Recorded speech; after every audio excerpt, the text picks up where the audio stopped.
welcome to my channel. Welcome to another tarot reading from me. So today's topic is going to be on who is your next romantic partner.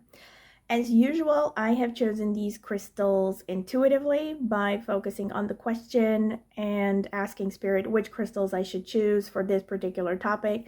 And these are the crystals that came out in this particular order. So this is for those of you who want to choose with just crystals. If you want to choose with a card, I'm going to choose a card in the next stage, so you can check the timestamps for that. So pile number 1, you have this jade crystal. Pile number 2, you have this chrysocolla crystal. Pile number 3, you have this iolite crystal. Okay, so these are your options. Let me fix them a little bit, arrange them a little bit. I'm getting OCD about this. I think that's good enough. So yeah, these are your options. Pile number 1, number 2, number 3. You can pause the video if you need more time to decide. As usual, my recommendation is that you take some moments to meditate upon the question with your eyes closed. Ideally, take some deep breaths, exhale longer than you inhale. That will help center you and calm you down. You can also address the question to a higher power like God, a goddess, a guardian angel, your higher self, whoever you believe in. And then open your eyes and choose the first crystal that stands out to you intuitively without overthinking it. And before I sign off, of course, I will ask you to please subscribe to my channel if you haven't done so already. It's the easiest way to support me and it's free. Also consider clicking on the notifications bell to see when I will upload a new video. And of course, don't forget to like the video and comment in the comment section with any feedback you would like to share, as long as you keep it respectful, of course.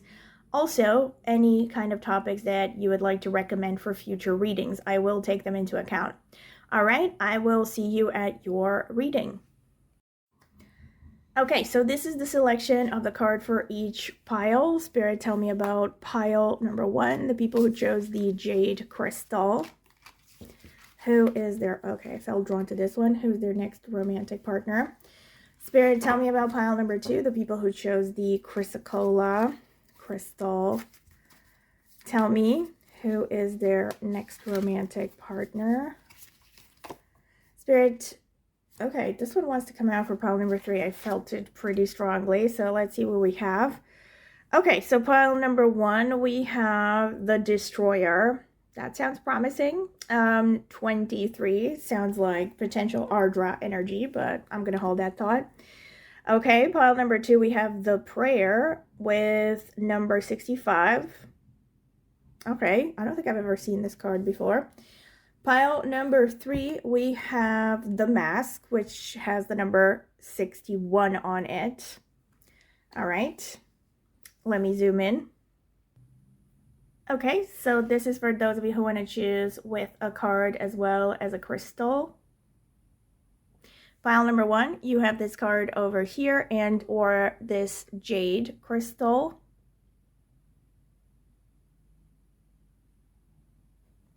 Pile number 2, you have this card over here and or this chrysocolla crystal. Pile number 3, you have this card over here and or this iolite crystal.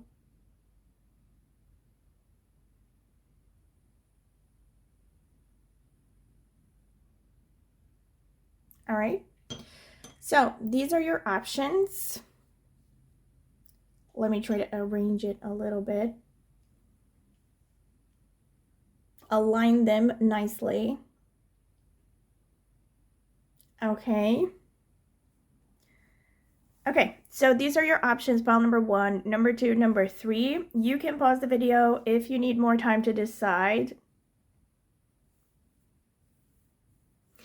As usual, my recommendation is that you take some moments to meditate upon the question, take some deep breaths with your eyes closed.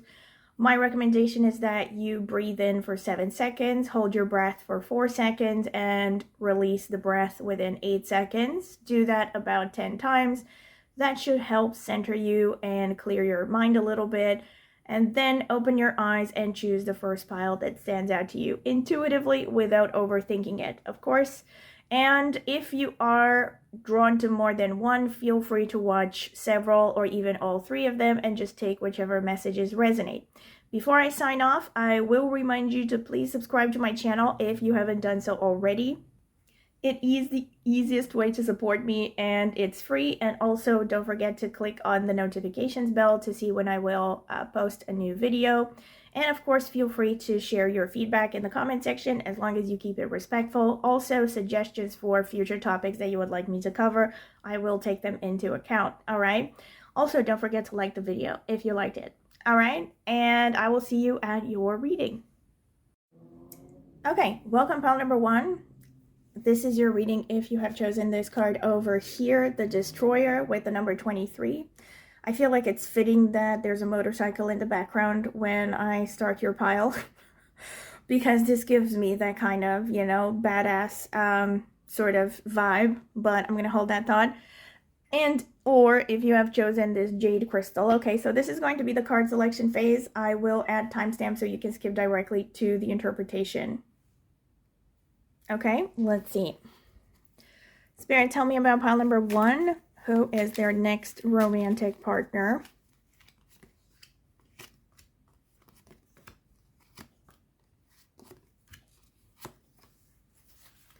So we have King of Cups, we have King of Wands, we have 10 of Swords, 6 of Swords, Knight of Cups, and the Wheel of Fortune. Spirit, tell me about pile number 1. Who is there? Okay, this one wants to come out. Queen of Swords. Okay. Spirit, tell me about pile number 1. Who is their next romantic partner?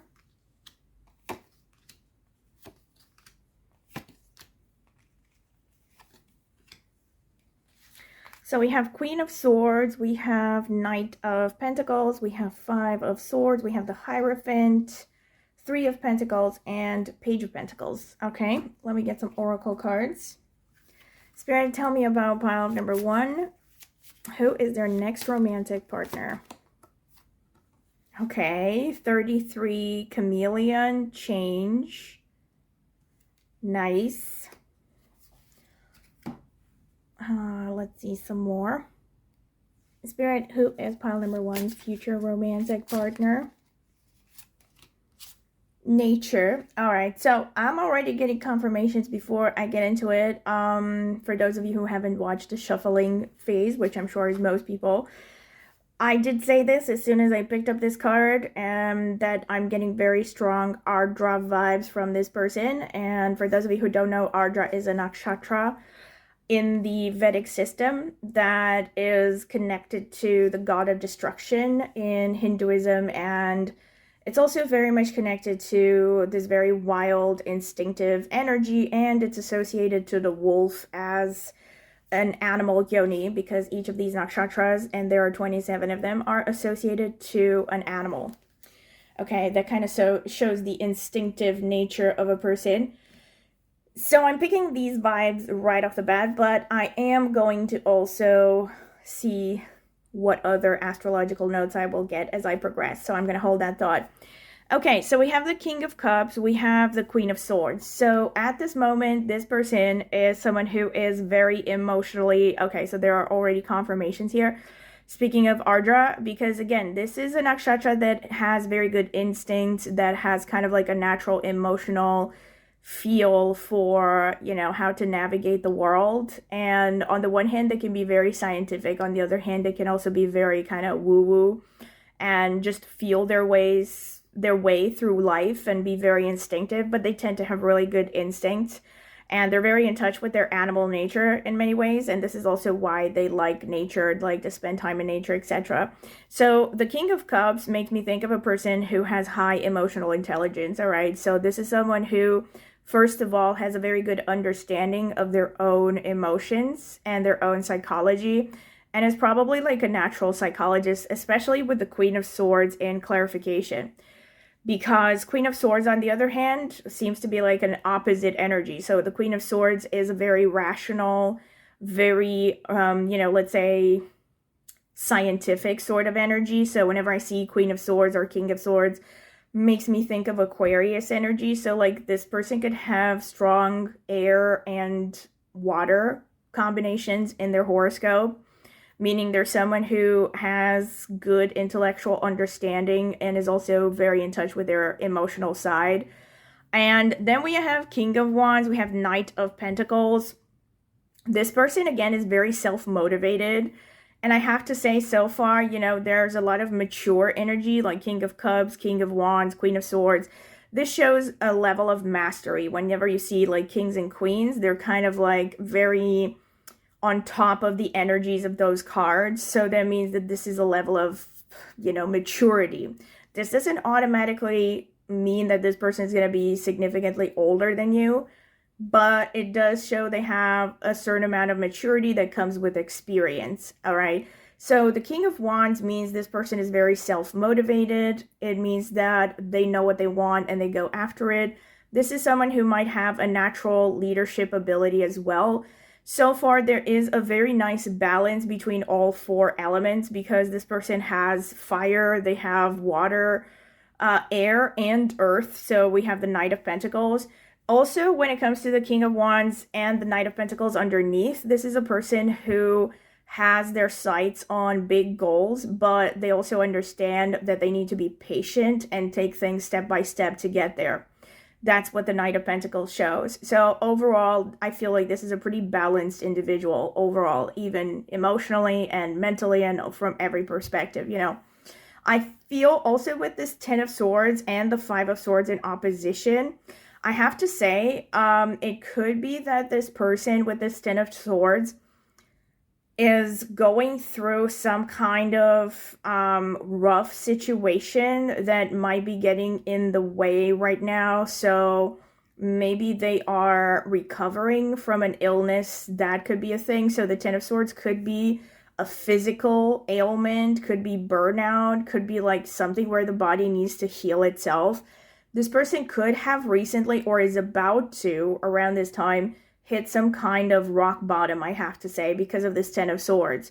And, with the 5 of Swords underneath, this could be that it's something that will really affect their judgment in the sense that it might make them more fearful. So if this is a physical ailment, this will make them feel more aware of their limitations, will make them feel like they need to take care of their body more. If this is a failure in terms of something that, like a decision that they made that took them down the wrong path, this could be something that will leave them with a significant effect on their confidence, like a negative impact on their confidence. And it's something that they need to heal from, basically. The 6 of Swords and the Hierophant, this shows me that this person in the past, so up until this moment and from the past onwards, so this could be like their trajectory, their entire trajectory up until this point, like their lifelong trajectory. It could be like recent past. This person I see has moved away from an orthodox way of living or an orthodox way of thinking. In the sense that, again, this could be a person that is breaking away and has broken away from their family traditions, from family expectations, from, I guess, the tried and true ways of doing things. This could also be a person who has literally left some kind of organization that was steeped in tradition. Really makes me think of someone who may have abandoned an organized religion at some point in their past, and somehow this was a big deal because it's the 6 of Swords shows moving away from it, Yeah, so I feel also because, there's a moving away from tradition here in the past. I want to clarify, please clarify the Hierophant spirit. 2 of Pentacles, please clarify the 6 of Swords. 9 of Pentacles, yeah. Oh my gosh. Now, in a very, okay, I did say religion, but the Hierophant is everything that has to do with convention, the traditional way of doing things, the tried and true, ways of doing things. Generally, anything that is socially expected from you to do is the Hierophant. So, because we have Pentacles here clarifying the situation, this could also be, in a literal sense, someone who has left a corporate life, a busy corporate life, to pursue their own ability to make money because of that Nine of Pentacles. So a person who is in pursuit of a more independent lifestyle, basically. Then we have the Three of Pentacles. We have the Knight of Cups. So this shows that, again, this is a person who is about to embark on a new job. So like in the future, again, I cannot say how far in the future this is going to be. Usually the fifth position is about near future, but it could also be like somewhere later than that and down the line. Again, it also depends on when you come across this reading. But basically, this is a person that I see is going to embark on a new trajectory financially. And it feels like they are about to, considering the rest of the spread, I'm guessing this is someone who's going to feel like they have to start over again. And in a new way, either they're going to, let's say, start a new job, so it's in the same field, but it's something different, or they will have a different approach to it. So they feel like they're again kind of like a newbie again with that Three of Pentacles. Or it could be a person who's embarking on a totally different path in life, especially with the Knight of Cups. The Knight of Cups is about following your intuition as opposed to your reason. So it really gives me the impression that this person is going to follow their heart's desire. Now, this could be in general again, so it could even be about you, right? Like they're going to follow their heart's desire with respect to pursuing you, even though for some reason this may not be the conventional choice. And this kind of gets me back to this Hierophant energy, because maybe the reason why this shows up in the past, it could be that this is a person that for some reason is not exactly compatible to you from the eyes of society, or especially from the eyes of people from their background. So maybe they come from a different religion than you, or they come from a different tradition or something. But it could be, again, it's not the only possibility, that this person feels that pursuing this connection somehow is leaving tradition behind and leaving expectations of them behind and choosing to follow their heart's desire. Please clarify the Knight of Cups, because I want to see some more. The Magician. Yeah, that's further. Yeah, I think overall, this person is more determined on following their own path in life. And the Magician shows they want to create. This is entrepreneurial spirit, basically. This is a self-motivated spirit. So this is a person who is set on creating the life that they want, despite any kind of opposition they may get from, conventional people, so to speak. Please clarify the Three of Pentacles. Eight of Wands, yeah. So they are, they're a fast learner, and so they're going to start with a new trajectory professionally and in life in general, and they're going to move very quickly to progress through this new field. So in the future, this is fast progress in a new path in life. And the Three of Pentacles is especially connected to professional trajectories. Please clarify the Wheel of Fortune. Queen of Cups, okay. So Queen and King of Cups. This person is definitely very wise, very, very emotionally mature. Please clarify the Page of Pentacles. Ten of Wands. So I have to say, again, this person, when it comes to the Wheel of Fortune, clarified by Queen of Cups, when it comes to your interaction with this person, there could be some ups and downs. And I don't think these ups and downs are coming from them, like in the sense that they might not be committed to you. I think it's that there could be some hurdles in the way to this relationship at the beginning. Some kind of difficulties that have to be overcome. So it might feel like sometimes, with the risk of sounding dramatic, that the life or universe is conspiring against this relationship. There might be times when you feel like this. It does also show that the relationship in itself, and we also have here chameleon with change. So that goes hand in hand with that Wheel of Fortune. This person is someone who's very adaptable, and this relationship will also pull you out of your shell as well. Like, it's both of you are going to learn to become more adaptable as a result of this connection. So it's a growth-oriented connection. Clarified by the Queen of Cups shows that there will be a strong emotional bond between you and this person. Then we have the Page of Pentacles with the Ten of Wands. It does show me that at the beginning, again, it might be a little bit more difficult for this relationship to, not to solidify, but again, there's something about material hurdles here, like getting in between you and this person. So the Ten of Wands is a card, again, of kind of like a lot of effort, feeling like you have to do everything yourself. And I think it's both of you, like both of you are going to have to work at first to get together. So not in the sense that you have to work on the relationship itself, but somehow to be together, you have to put in some significant amount of effort. And yeah, and the Page of Pentacles shows that this is overall, the relationship is going to feel like a gift, but you have to put in the effort to get to that, to get to the good part. But again, so it feels like the universe is testing both of you with respect to your commitment to this union. This is what I'm getting. Okay, let me get some astro cards to see details. Spirit, tell me about pile number 1. Who is their future romantic partner? Who is this person? Oh, wow. Okay. Makes a lot of sense. So we have 9th house, learning and faith. We have Taurus, the sensual. We have 12th house, spirituality and art. We have Mars, drive and power. 1st house, self and identity. Libra, the beautiful mind. Okay.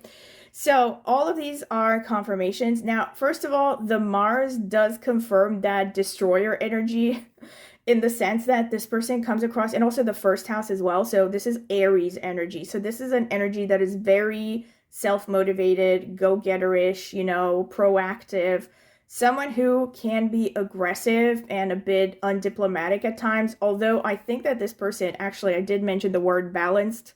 Here is the confirmation with Libra. So this person is balanced, even though they may feel a very strong drive at times, and even if they feel angry, they're very in control of themselves, especially with Taurus and Libra showing up, that strong Venus energy. So this person has a nice balance between masculine and feminine traits. They can be very proactive and go-getterish, but at the same time, they can be very, very gentle and affectionate. Taurus definitely shows that this person can enjoy, knows how to enjoy the small pleasures of life. They could be pretty robust looking. They could have a pretty sturdy physique, because Taurus and Mars can be pretty hefty in some ways. Not necessarily overweight, but even if this person is overweight, they're probably the kind of person that carries weight very well, Also, I have to say, with the 1st house standing out, this person's body can really stand out. Their presence is very strong, okay? So this can be the kind of person that a lot of people notice very easily. They stand out in a crowd somehow. The 9th house and the 12th house, both of them are connected to travel. So this makes a lot of sense in the sense that there were a bunch of cards that showed potential hardships in this connection, in the path of this connection. So if one or both of you, if you're living at a distance from one another, it will make a lot of sense. So that could be a possibility for some of you. But even if that is not a possibility, or that is not the case, because it's not the only interpretation, 9th house is also about higher education. 12th house is also about spirituality. So first of all, both the 12th and the 9th are connected to faith, and they're both ruled by Jupiter, which is the planet that rules expansion and faith and philosophy. So this confirms that Hierophant energy, that for this person, faith somehow is an important part of their lives. And they could have, I still stand by that interpretation, that I think for some of you, this is a person who has walked away from a conventional faith somehow, like an organized religion. Or again, it could just be they walked away from the traditional way of doing things, right? Like I said. But either way, faith is somehow important to this person, like topics connected to philosophy and, you know, who made the world and God and all that. That's going to be important to them. Also, ninth house shows this person probably travels a lot. We did also have the Eight of Wands here. I mean, look at this. So again, for those of you whom this person is at a distance from you, like Eight of Wands in the future together with the 12th and the 9th shows that this person could be traveling towards you or you could be traveling towards them. So yeah, with that 12th house, I think if this is a question of physical distance, this person is at a significant distance from you, because 9th house and 12th house are long distance travel.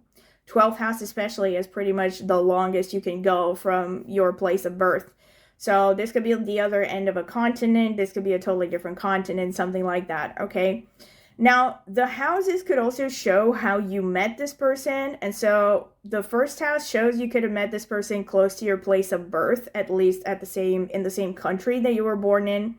12th house can show you met this person, and also 12th and 9th could show that you met this person through some kind of, again, religious or faith-related context, church, an ashram, etc. I don't know, a course on yoga, anything that is kind of remotely connected to religion or spirituality. Could also be connected to publishing, connected to teaching, especially, so an academic environment could also be the case, especially master's degree and above.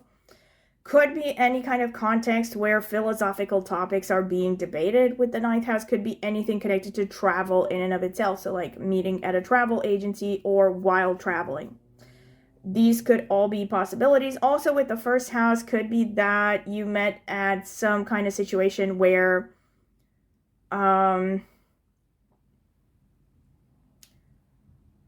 physical fitness is somehow an important topic. So again, you could have met at the gym, right?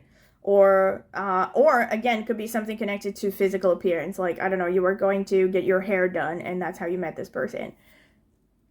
Okay, this is what I can see. Let me get the Astro dice. Spirit, tell me about pile number 1. Who is their next romantic partner? Okay, so we have the number 6. So this is Virgo energy or 6th house energy. We also have Saturn. So there's that maturity that I was talking about. And we have Cancer, which is more moon energy. So I think the Cancer is the King of Cups, the Queen of Cups. So this person is pretty mature. They might also have a nurturing vibe about them. They could seem almost parental. Sometimes, like they can just be gentle and caring and all that.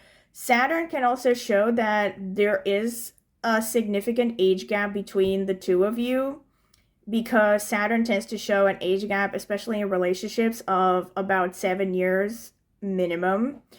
And also Saturn can show this person just comes across as really mature, like mature, serious, responsible. And they could have really good bone structure, and they could also have some features that make them look serious, harsh even. Like maybe they have thin lips, they can have a prominent nose, they can have a downturned eyes, like, you know, the eyelids could go down in the corners. So Saturn tends to show maturity, tends to show melancholy, so features that show that could be what this person has. Also with Saturn, the people in general tend to be taller than average. Then we have the 6th house, which again could be connected to this person being health conscious, you meeting this person in some kind of environment connected to healthcare, medical care, through pets, you know, either your pets or their pets. Number 6 is also about daily routine. So you could have met this person through anything that is your daily routine. So it could be your job. It could be, again, if you're at school or college, could be classes. Could be, again, if you have a habit of going to the same cafe every Friday evening, you could meet them there, right? So anything that constitutes your routine could be the 6th house, all right? And also the 6th house can be place of employment, because again, that connects to routine. So I already mentioned that. Yeah, so this could be how you meet this person. Let me get some nakshatra notes and some more sign notes. I haven't taken these in a while, so if you see dust flying around, pay no attention. Happens to us all. That's a quote from Lestat. Anyway, Spirit, tell me about pile number 1. Who is this next romantic partner? Okay, this? No, this wants to come out. All right. So, let's see. We have Scorpio. Okay, so there was that seriousness, potential intensity about this person, and Mars. Libra coming out twice. So Libra is coming out pretty strongly. Ketu, the South Node, which is the co-ruler of Scorpio in Vedic. We have Leo, so there's that King of Wands energy. Let's see. Pisces, okay, so that's romantic. That's 12th house energy, so that's a confirmation. Mars again, double confirmation. We have Mars coming out twice, Libra coming out twice, Scorpio coming out very strongly. Let's see, what else do we have here? We have Gemini. Okay, so this person could also see Gemini came through with a page. Whenever I see Gemini, it's pages and knights to some extent. So there's like a combination of youthfulness and maturity about this person. We have Purva Falguni, which falls in Leo. Okay, ruled by Venus. There's more Venus. We have Bharani, which falls in Aries and is ruled by Venus. All right, so that could make a lot of sense because we had both Bharani and we had both Venus and Mars, so it would make a lot of sense if this person has placements in Bharani or they have Bharani-like features. We have Vishaka, which is ruled by Jupiter. Jupiter also came out strongly, which also falls in Libra and Scorpio. Mrigashira, which falls in Gemini, ruled by Mars. Uttara Bhadrapada falls in Pisces, ruled by Saturn. So there's a Saturn going on. Purva Bhadrapada, which is ruled by Jupiter, falls in Aquarius and Pisces. So we have the Queen of Swords represented because Aquarius is there. And Purva Bhadrapada makes sense because it's related to Ardra in a roundabout way. And it's also represented through the Magician. Uttarashadha, which falls in Sagittarius and Capricorn, ruled by the Sun. Shravana, which is ruled by the Moon, falls in Capricorn. Again, loads of Saturn. We have Mula, okay, very strong confirmation because this is related to the dog or the wolf, Yoni. Okay, so falls in Sagittarius as well. Purvashadha, which is ruled by Venus again, falls in Sagittarius. And let's see, Pushya, which is ruled by Saturn again and falls in Cancer. So a lot of repeated themes. So Cancer comes through very strongly. The Moon is coming out very strongly. Mars, Venus are repeated. Saturn is coming out pretty strongly as well. Yeah, so a lot of stuff. So let me see what, let me tell you what new information I have about this person. Okay, so the Cantu energy shows that this could be a past life connection. This could be someone that you've had some kind of a karmic contract with. This could be someone that you have had a very strong sense of familiarity around from the moment you first saw them or met them.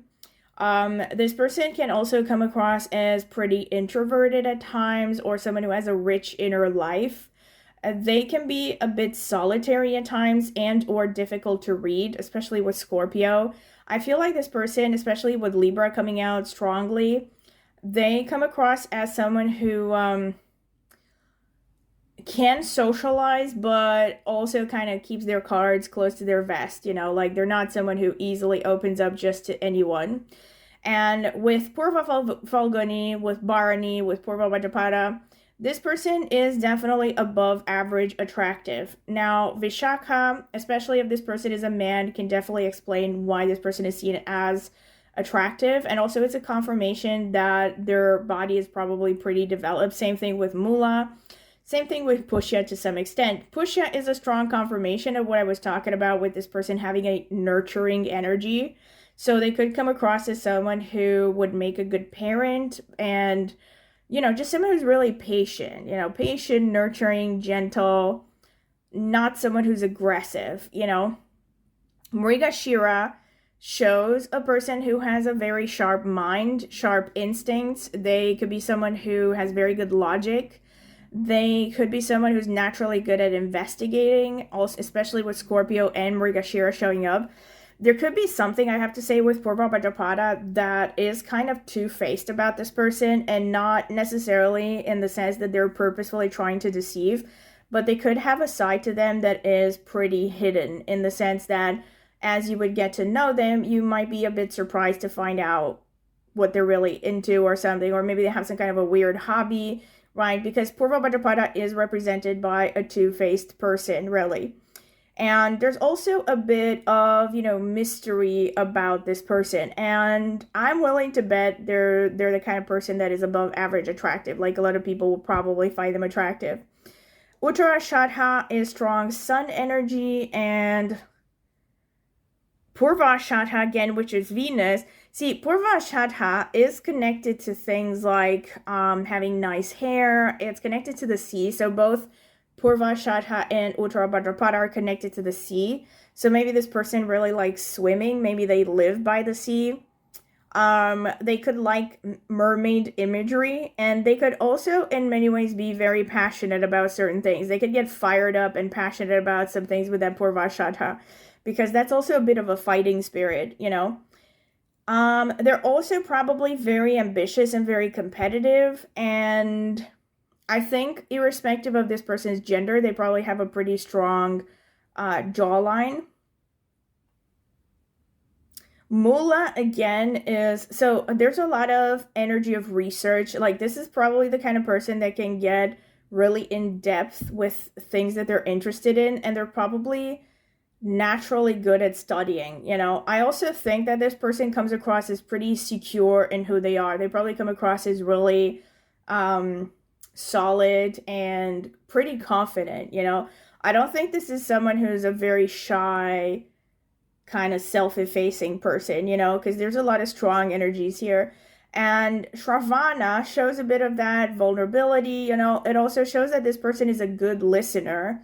So yeah, good listener, and there's also a bit of perfectionism, and they also have a very rich imagination. With Bharani, there's an even stronger confirmation of what I said. Like, oftentimes with Bharani, I see people having downturned eyes, like the corners of their eyes are going down, because Bharani has this energy of like world weariness and heaviness, and you know, because they tend to hold on to heavy emotions a lot of the times. Also, I have to warn you that both Purva Bhadrapada and Bharani can be very vengeful. Like, they can hold on to grudges for a very long time. And both Bharani and Purva Bhadrapada are kind of connected to occultism and death, especially Bharani. Purva Bhadrapada is actually associated to a deity that is in charge of black magic. So this person could, I don't know, dabble in Wicca or stuff like that. Not saying they have to, but it could be, like I said, they could have a weird side that you're not really aware of. But then they also have a very strong willpower and a very strong desire for freedom. Purva Falguni definitely explains the fact that this person is seen as attractive, above average. They probably have a very pleasant presence, like they make people feel comfortable. They're nice, they're good at self-expressing, and they're good at showing affection. They're probably going to be really affectionate also. And they can also be quite creative and artistic as well. I have to say, Purva Falguni can also enjoy being lazy. They're kind of like the work hard, play hard types. Sorry. Yeah, and there are repeated messages that this person has a really good bone structure. They probably have high cheekbones.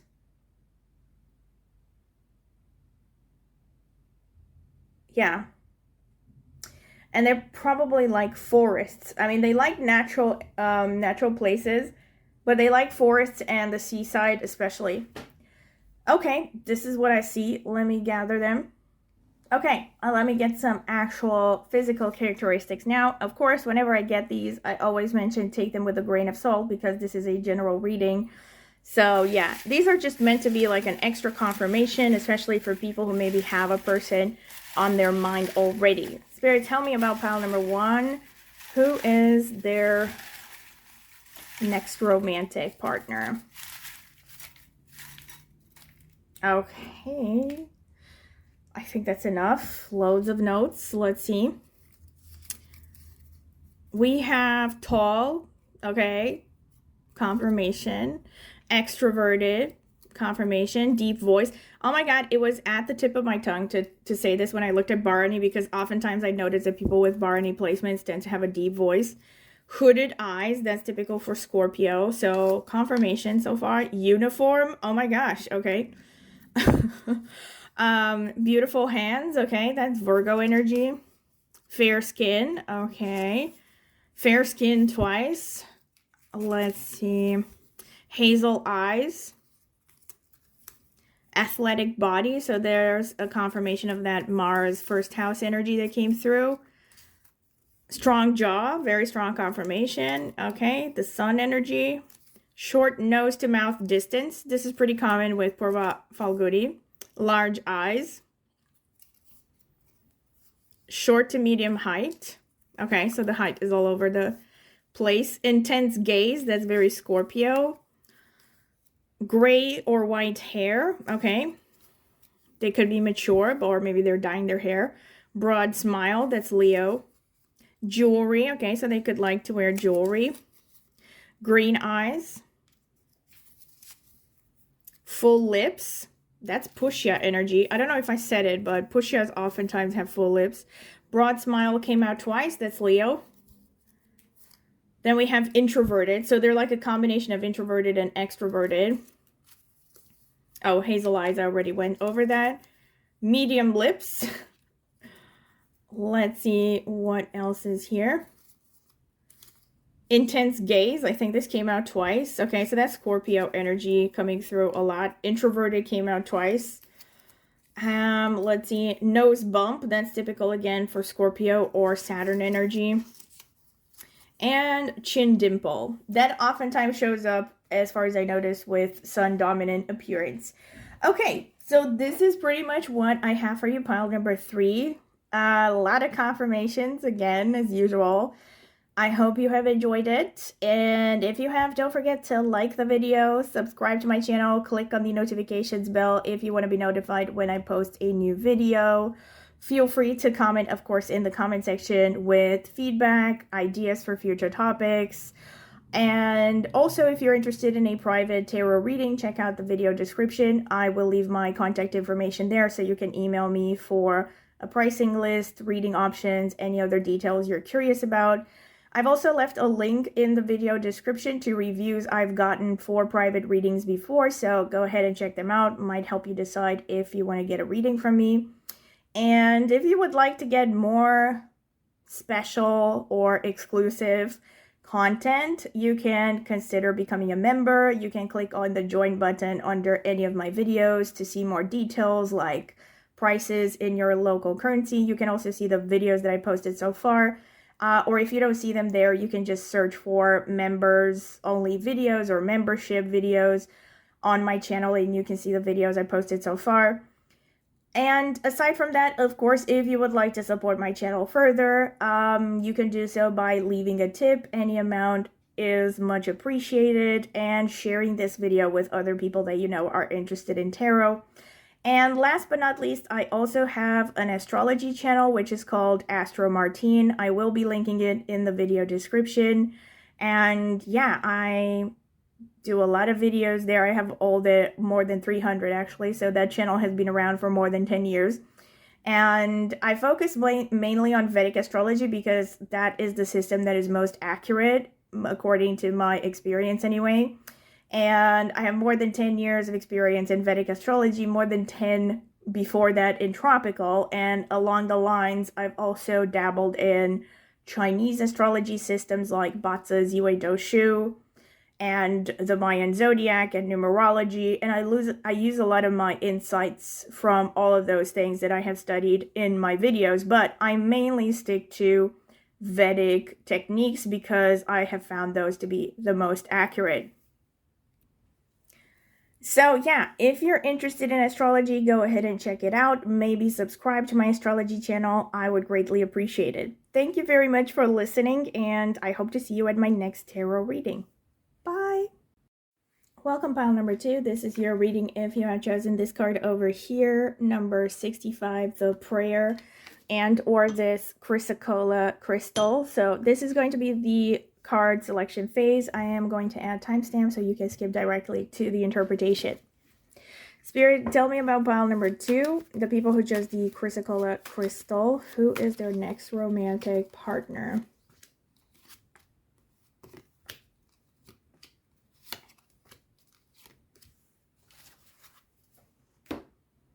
So 9 of Pentacles, the Strength, Empress, 8 of Swords, the Tower, the Fool. Spirit, please clarify. Spirit, tell me, please, who is pile number 2's next romantic partner? Ooh. Ooh. Okay, so we have 3 of Swords, Ace of Wands, Knight of Cups, the Lovers, Strength again, and 5 of Pentacles. All right, let's get some oracle cards. Spirit, tell me about pile number 2. Who is pile number 2's next romantic partner? Intuition. Spirit, tell me about pile number 2. Who is pile number 2's next romantic partner? Ooh, okay. Observation, Peregrine, Falcon with the number 7. Number 7 is connect. Oh my gosh, both of them actually. Both of these cards are basically talking about intuition because number 7 is K2 energy. It also says observation. Obviously, whoever created these cards either know astrology or it's just a coincidence, and it's the fact that there's always a correlation between the same energies and numbers and astrological placements, but let me not digress. Then we also have here the prayer, which again is about kind of like woo-woo intuition. Oh my gosh, I'm getting that song by Madonna. Life is a mystery. Everyone must stand alone. I hear you call my name, and it feels like home. Yeah, wasn't it called Little Prayer? Yeah, something. So right off the bat, and you have Strength coming out twice. So right off the bat with the prayer thing, see, I don't like to get too woo-woo right off the bat, even though this is a tarot reading. But I really feel for some of you, at least, this is the kind of person you have been praying to God for. Like, this is someone who's going to be here to answer your prayers. And in general, irrespective of if you have been praying about, getting the right person or not, this is going to be someone you are going to have like a strong intuitive connection with. I also feel with the observation that this could be the kind of person who is, well, first of all, they themselves could be, research oriented. There's someone who's really thoughtful, sensitive, introspective, and there's also a potential message for some of you that this person could be kind of like watching you from the shadows before you even notice them. But I'm gonna hold that thought until I get more specific messages. So this part is really interesting over here because 9 of Pentacles is pretty positive, and then we have the 3 of Swords underneath. And honestly, the first feeling that I get here is that this is a person who is trying to bury their heartbreak into work. Could be someone who is a little bit workaholic. Somehow they're motivated through the past heartache they have gone through. And I have to say here with the Lovers, I know a lot of people are not going to want to hear this, but again, definitely not for everyone, just for probably a minority of you. This could be a person that you have met in the past.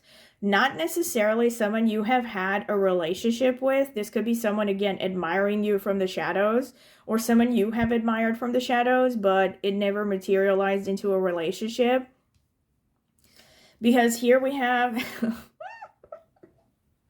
another song I'm getting in my head right now. Gosh, I used to love this song back in, like, I don't know, 2010. It's Love Lockdown by Kanye West. Because here we have Eight of Swords, which is like a person who's like imprisoned by feelings, and then we have the Lovers underneath. But anyway, let me get to that. So yeah, it could be, because I have to also look at the overall reading to catch the general ideas. It could be a person that, yeah, has liked you for a long time. Maybe even for some of you, someone that you've had some kind of a connection with in the past, but it never really materialized into something serious, or maybe circumstances got in between the two of you, so it never ended up becoming a real relationship, never got off the ground, basically. All right, so, but this person right now is still kind of operating from a place of having to carry a lot of hurt, a lot of heartbreak. And then we have, you know, the Strength, and we have the Ace of Wands. So this is a person who is really tough, really resilient. So there's a repeated theme that this person has gone through stuff, you know, like they have gone through some harsh things. And there's someone who is just really tough, and it's because they've gone through tough experiences, you know, things have hardened them, and maybe on the surface they're tougher than they actually are, in the sense that people might stay away from them because they seem like they're someone not to be messed with, but deep down they have a more sensitive, you know, side, a more emotional side with that intuition, and there's someone who is much wiser than I think people would give them credit for at first sight. Because there's like a lot, especially with that Strength energy coming out twice, there's this vibe about this person being kind of like a meat and potato sort of person, you know, like really tough, down to earth sort of person. And so people wouldn't, you know, another character that I'm getting, and again, don't shoot the messenger, but I'm getting the character of Frankenstein's monster from Penny Dreadful. Well, Frankenstein's monster in general, because you know how he learns to read poetry and stuff, but especially, well, in the book, I actually read the book, and I don't remember the book actually saying that the monster was reading poetry specifically. I don't remember, or maybe I didn't pay much attention. But in the Penny Dreadful story, the monster is depicted as this very sensitive soul who, you know, likes to memorize poems and all this, but even though, of course, he looks scary and rough and stuff. Obviously, I'm not going to say that, you know, this person looks like Frankenstein's monster. It's not about it's not about, like, actual physical traits. They could be very attractive, but they seem kind of maybe rough around the edges on the surface, right? So also with that Ace of Wands, there is strong Leo energy. There's a lot of enterprising spirit, a lot of motivation.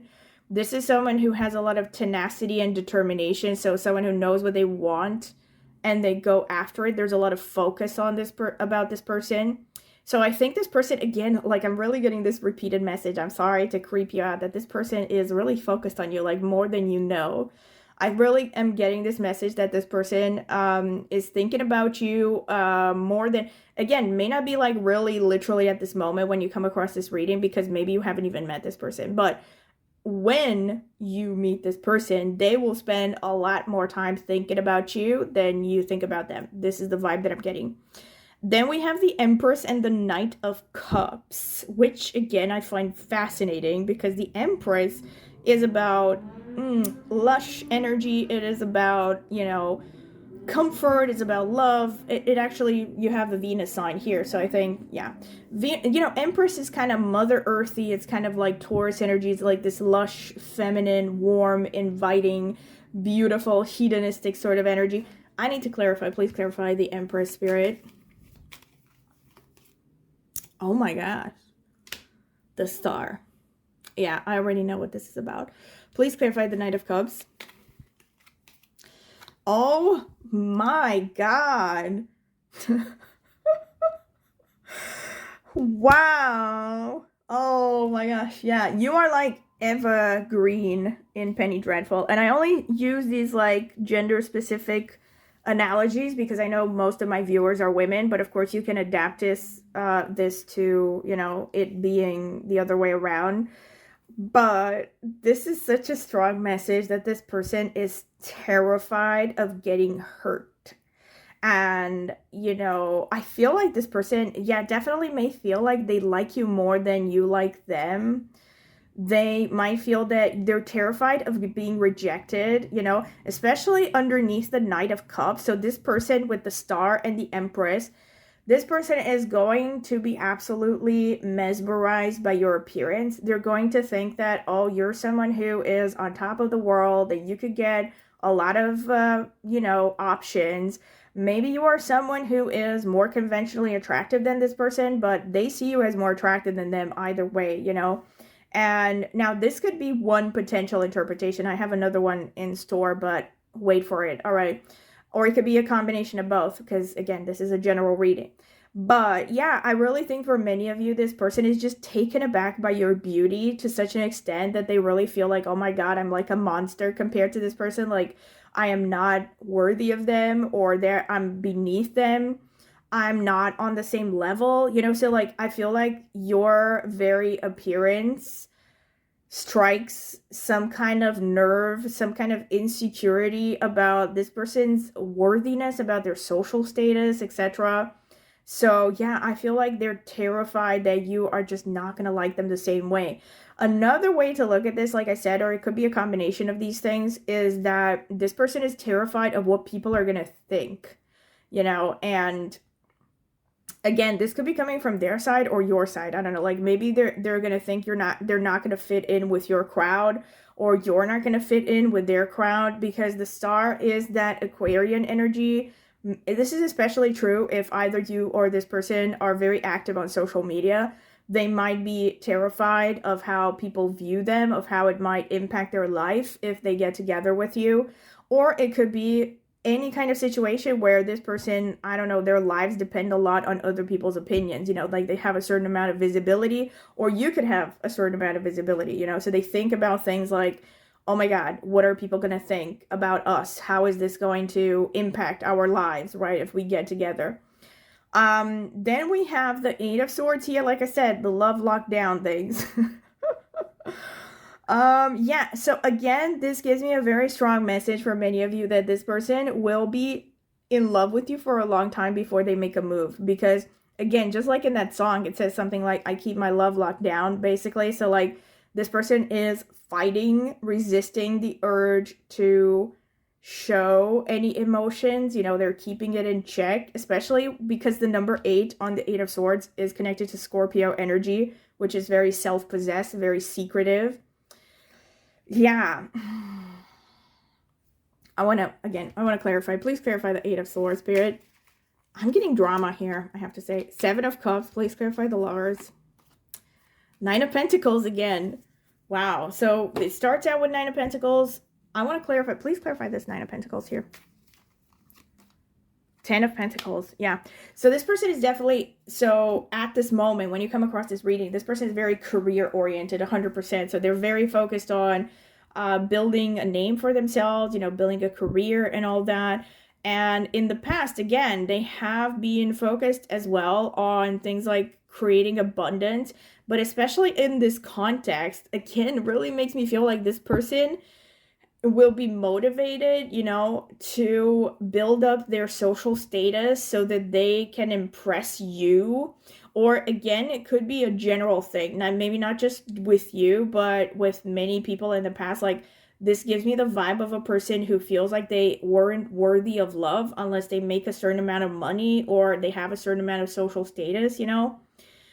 This is the vibe that I'm getting. Like, I'm really feeling for this person because I'm picking up a lot of heartache here, you know, a lot of drama. Please clarify the Tower, Spirit. Hold on, I'm going to use this deck. Please clarify the Tower. Eight of Cups, okay. Please clarify the Strength. Judgment. So, gosh. Okay, so their approach in the future, okay, in the future, this person is going to be motivated to move away from their pain, okay, to move on, and they probably will see you as an opportunity for a new beginning. And at the same time, it's like they're fascinated by you, but at the same time, they're terrified because They're so impressed with you and they're terrified that they're going to miss the opportunity. And on the other hand, they're so uncomfortable because you bring out a lot of unconscious things in their psyche. Like you bring up a lot of past hurts, a lot of insecurities and all that. And they may have a hard time. I really think for many of you, you might see that this person is acting awkward around you before you even know that they're interested in you romantically, because there's such an energy of like self-consciousness, you know? I mean, it looks like kind of a teenage crush, irrespective of this person's age. Yeah, and judgment and strength here, it's like this person is determined to still kind of keep their wits about them, so not act crazy. They're still very self-possessed and very rational. And I also think they feel that you and them are somehow fated to be together with the judgment and the intuition and all that. Yeah, it's like they could have a very strong feeling like this is it, this is my person. And we have here the Fool and the Five of Pentacles. So this relationship, this person, for you and for them, this is going to be like a whole new beginning, a whole new chapter of their lives. And to some extent, you could say that about just about any, I guess, relationship, but this feels like pretty big, actually. Like somehow this relationship is seriously going to impact your life and their life. Please clarify the... What should I use? Yeah, let me get this one. Please clarify the Fool. Nine of Swords. Okay, wow. Yeah, this person is really, I have to say, so obviously this is still a person you're going to have a relationship with because that's the question of the reading, but this person is going to have a lot of insecurities. I have to tell you, pile number two. Like, there's someone who, again, whether they show it or not, they will have potentially a lot of fear of losing you. And again, I think for them, it's coming from some kind of deep-rooted trauma, maybe even something that stems in their childhood, but it could be like past romantic relationships. Maybe they had people, you know, break up with them for no serious reason, and they're just terrified of what is going to happen if they open up emotionally again. I want to please clarify the Five of Pentacles. But they're definitely going to see you as, oh my gosh, Five of Cups.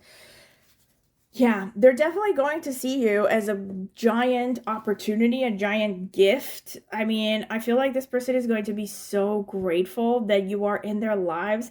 But again, with this crying over spilled milk energy, there's definitely this feeling like this person is, especially at the onset of the relationship, you might have to be really gentle with this person, I have to say, pile number two, because it feels like they're really vulnerable. And again, they will not show it, you will not see it, but they might feel very insecure around you. They might need a lot of reassurance because they're just terrified to open up, you know, because of past hurts and everything. And especially at the beginning of the relationship, they might act like there's constantly a sword over their heads, like at any point you could disappear. This is like massive fear of abandonment that I'm picking up here, I have to say. Sorry if this is turning into something negative, but yeah. Either way, again, I see this relationship to be very significant for the both of you, like I said, in some massive way. And I think with all these themes of like intuition, of, you know, like some kind of a spiritual connection, I think that this is a fated thing. And that's also one typical interpretation for the Judgment card in general. So, okay, this is what I have from the tarot cards. Let me get the Astro cards.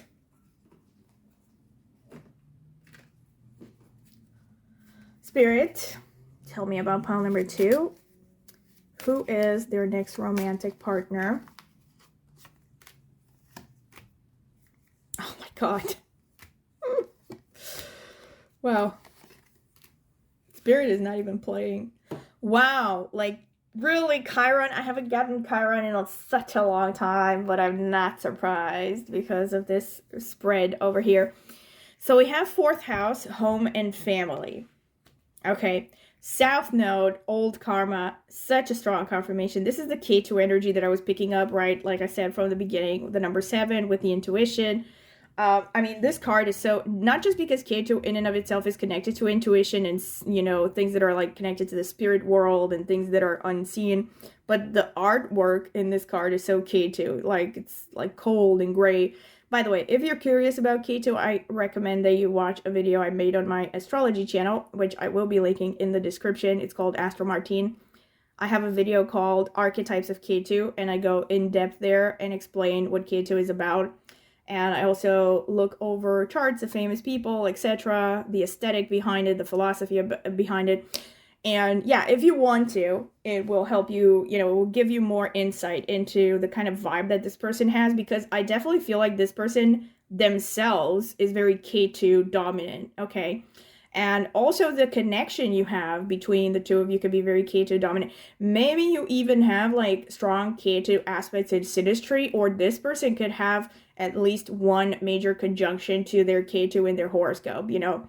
So there's someone who's really psychic, someone who's really sensitive, and there will be this really, I think with this pile, with all this K2, there is a very strong message that you will feel some instant vibe with this person, okay? A feeling of deja vu, not necessarily a feeling of love at first sight. I'm really wary of using that because a lot of the times when people talk about love at first sight, they're actually feeling, you know, childhood projections, you know, like projections of childhood unmet needs.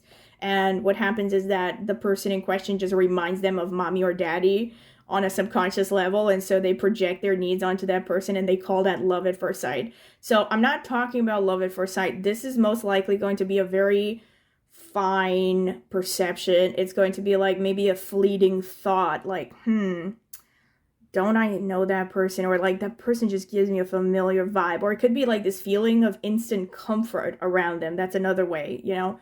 So yeah, that's with the South Node of the Moon. And again, this person could be like, there's a lot of depth to them, you know, and you could sense that because irrespective of how they portray themselves to the world, they're very sensitive. Again, they pick up things that maybe, and again, you may be surprised to see how spiritual this person is. Just like I said with Frankenstein's monster, you know.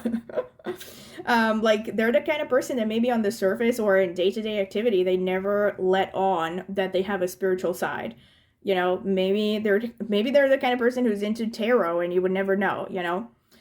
Anyway, we have 9th house then, learning and faith, and we have the moon, and we have Chiron, like I said, inner healing. So Chiron is very much connected to healing of all kinds. It makes a lot of sense with the things that I saw so far. So I think this person is carrying a lot of wounds, and I think this is the kind of person that has a lot of potential for healing. And this could be a kind of relationship where you and them are healing your wounds together, basically. And then the 9th house. So the 9th house is about faraway travel, you know, long distance, long-term travel. So this could be a person who likes to travel a lot. They could be coming from a different culture. That is less likely because I haven't seen like repeated themes about it, but let's see what I get by the end of the reading. Could be, however, 9th house shows higher education. So it could be this person is highly educated. Maybe they're in academia, or you could meet them in something involving education, especially master's degree and above, or any kind of academic environment. This person could really like the outdoors. They could like, they could be also, again, 9th house is connected to faith and stuff. So even though this person may not be into a organized religion, they could definitely be someone who's very much into spirituality. Maybe they're reading about Eastern philosophies or yoga, they're practicing yoga or something like that. So you can maybe pick up on the fact that this person does have an interest in spirituality.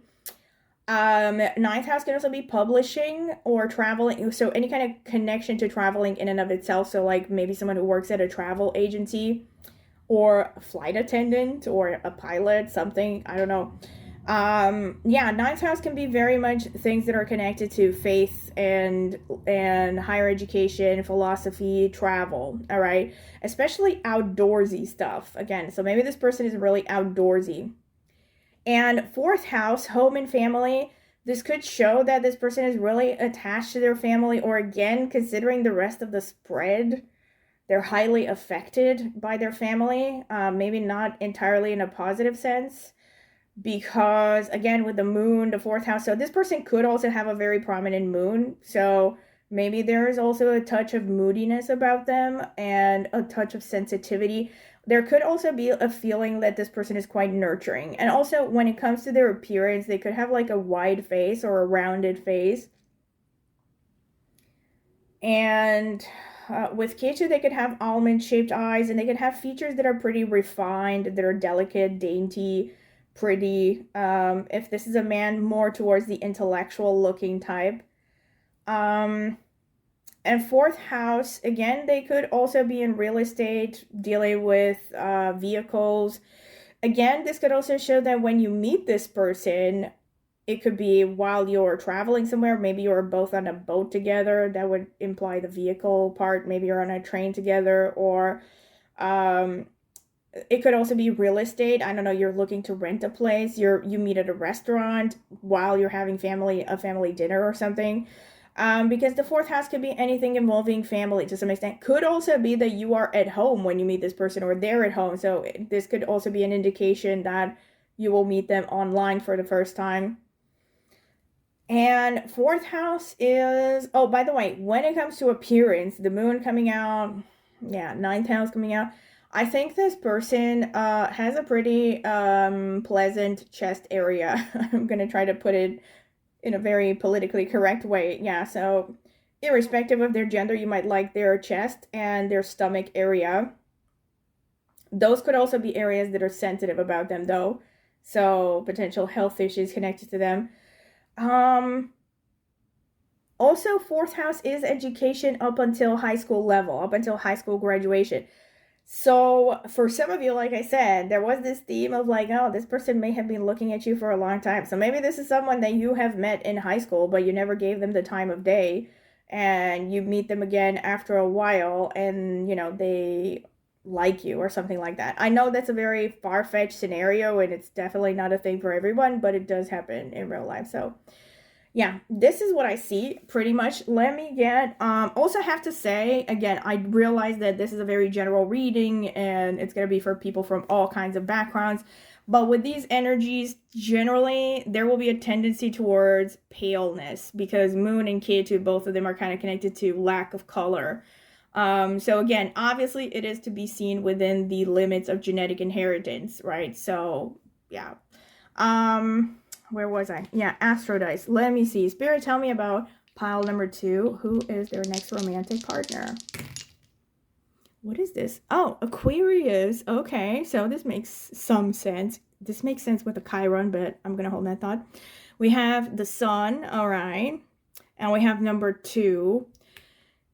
That was number 2. It fell, but I'm going to put it... Okay, so number 2. This is second house, potentially, or it could be number 2, which in numerology is ruled by the moon, so I can also take it as a confirmation of the moon energy. But Aquarius with Chiron, there is an nakshatra, and those of you who come from my astrology channel, or you come from astrology in general, you know, especially from Vedic, that there is a nakshatra in sidereal Aquarius called Sastabisha, which has a theme of the wounded healer, all right? And whenever I see Chiron in a reading, I always think about that nakshatra. And to me, the fact that Aquarius came out as well is a pretty strong confirmation. So for some of you, this person could have prominent placements in Sastabisha nakshatra. So it's also called the physician of something like 1,000 physicians to the gods or something. It translates into something like that. Or that's where the origin of the name comes from. I don't remember exactly.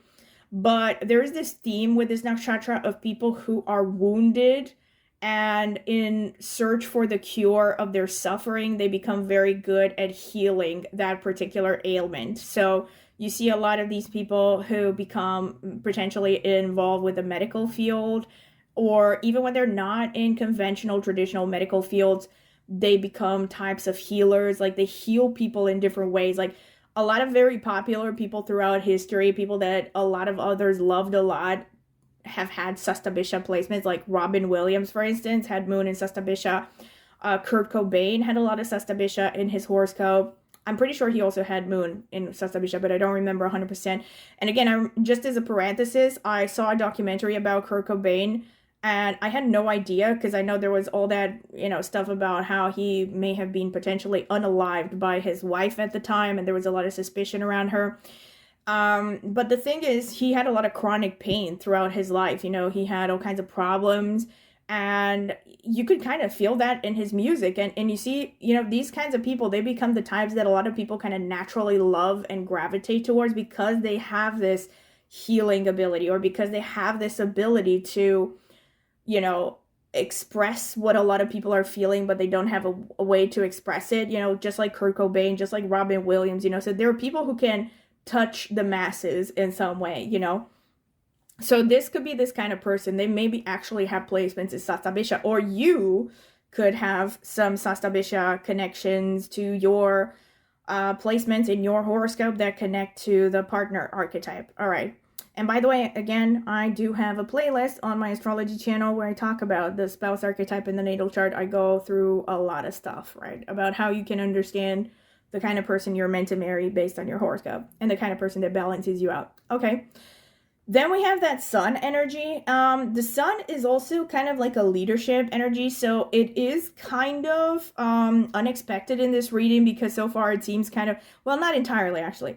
But the sun is also kind of, especially in this context, makes me think of a person who maybe leads by example. Maybe they're kind of like an unintentional leader, as in a person that people just naturally kind of gravitate towards. They follow them because this person just naturally develops a wisdom and an understanding, maybe because of their life experience, right? Maybe because of painful experiences especially. So people just gravitate towards them because they have a sense that this person can lead them to safety, especially with that strength card coming out twice. I really think this person has a lot of inner strength. And also with the moon and the number 2, which again could connect to the second house, I really think this person's face really stands out to you. Like, you're really going to like their face. And also the voice, like you're going to like their voice somehow. They're going to have a pleasant voice. And with the sun, their jawline could be quite square. So, and again, the sun and the moon, both of them kind of connect to a pretty wide face, but the moon is more rounded, more soft, and the sun is more angular, especially in a man's chart. Like, not just in a man's chart, a lot of women who have sun on their moon, or the placements that show the face in astrology, they tend to have like prominent jawlines, strong jawlines. So yeah, this person can have a strong jawline, maybe kind of a slightly squarish jawline, even if the rest of the face is pretty soft. This is what I'm seeing. Okay, let me get some more nakshatra / astrology related placements. Let me put these here. So we have the sun, the number 2. So let's see. Spirit, tell me about pile number 2. Who is their next romantic partner?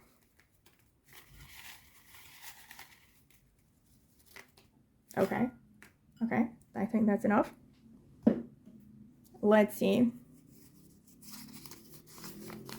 Mars. All right. That's masculine.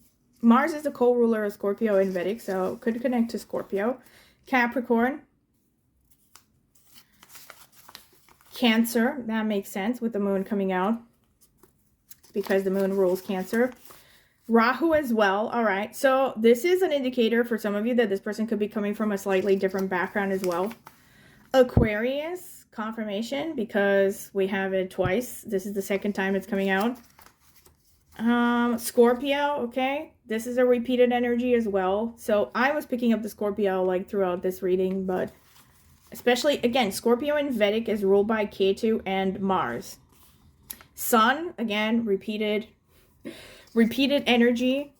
I also think with the sun, this person could be, I don't know if I mentioned this because this reading started so long ago, I forgot how old I am anyway.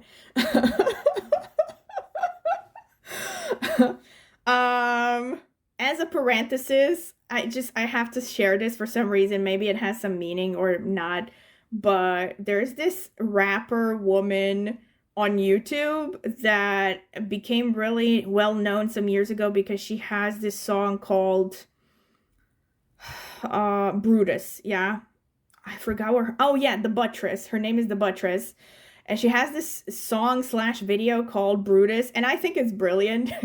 I freaking love it. And I'm not even someone who's normally into rap, but I think that song is artistic.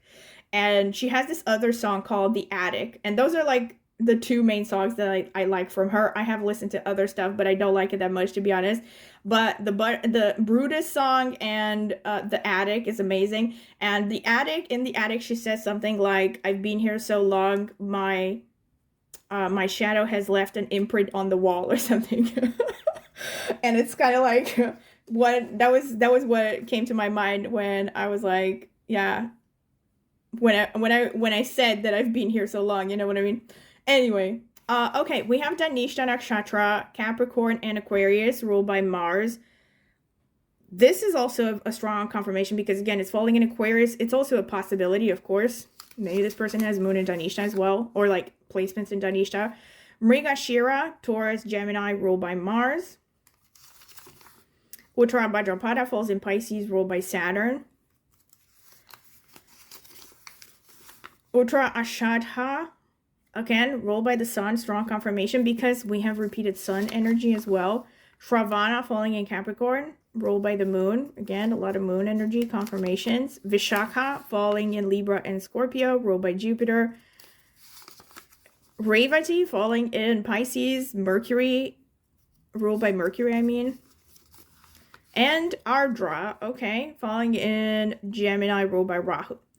All right, so let me break down what other influences I see about this person. So clearly there is pretty strong Sun coming through. And so this person must be pretty confident, or at least is the kind of person that most people would describe as confident.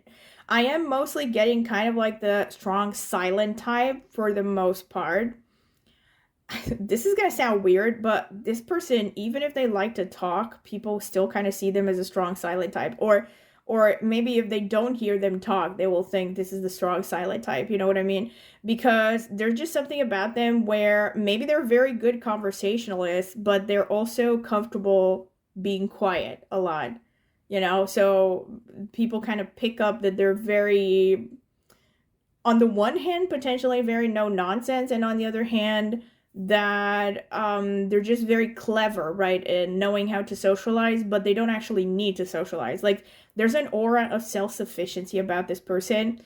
Also with Saturn, usually when Saturn comes through, I mean, of course, this is about the partner, so this could just be their makeup, but it is also a possibility that there's an age gap between you and this person. With Saturn, it's usually an age gap of at least 7 years either way. So that could be a thing. If not, Saturn just shows this person's personality. So it shows the fact that they're mature, that they're serious, probably very career oriented. So that is a very strong confirmation of all that 10 of Pentacles, 9 of Pentacles that was coming through. Someone who's very eyes on the prize, really. And they're also very secretive because Saturn is not the type that tends to kind of, you know, speak about their 5-year plan with their entire social media following, you know, so this can be a very sneaky / secretive sort of energy, especially with Scorpio coming through as well. So this is someone who's very self-protective, which again makes sense with all that 3 of Swords coming out. Yeah, Mars also, there's the toughness, okay? Saturn, Mars, these are all very tough energies.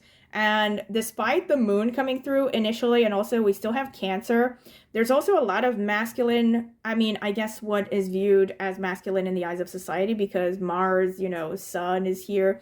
Saturn is not exactly masculine, but it's in between, sort of, so I won't get into details. But Mars and the Sun, these are very masculine energy, so this shows me a lot of toughness about this person, like a lot of, again, sort of a natural ability to lead others, maybe without even trying. They could also, on the one hand, be comfortable in leadership positions, right? Revati shows a person who tends to be quite lucky in some ways, or they might be perceived as lucky in some ways by other people.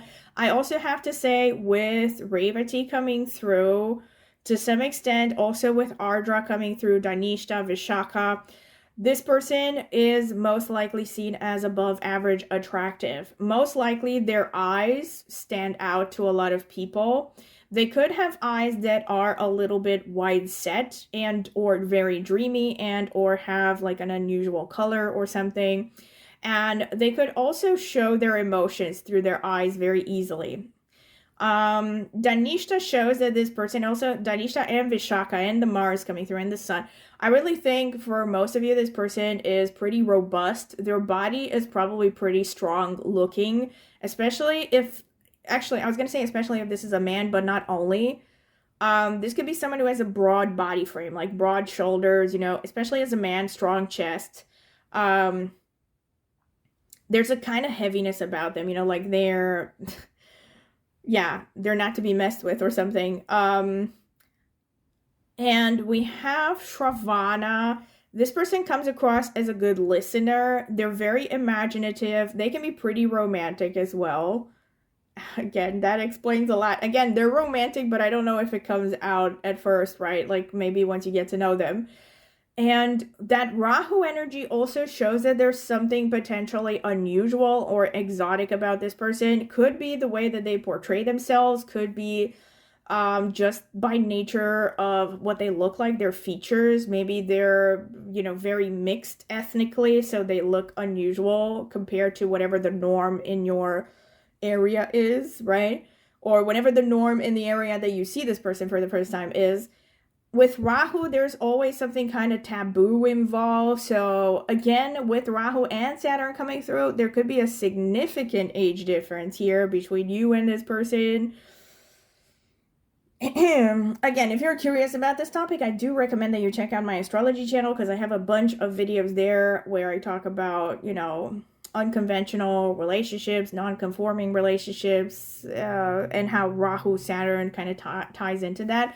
And for instance, if whenever you have, like, let's say a person who has Saturn, Rahu connected to the spouse archetypes in their natal chart, like they have them in the 7th house, or connected to Mars, if this is a woman, because Mars, according to some schools of astrology, is the husband archetype, this person could marry a person who is much older or much younger, right?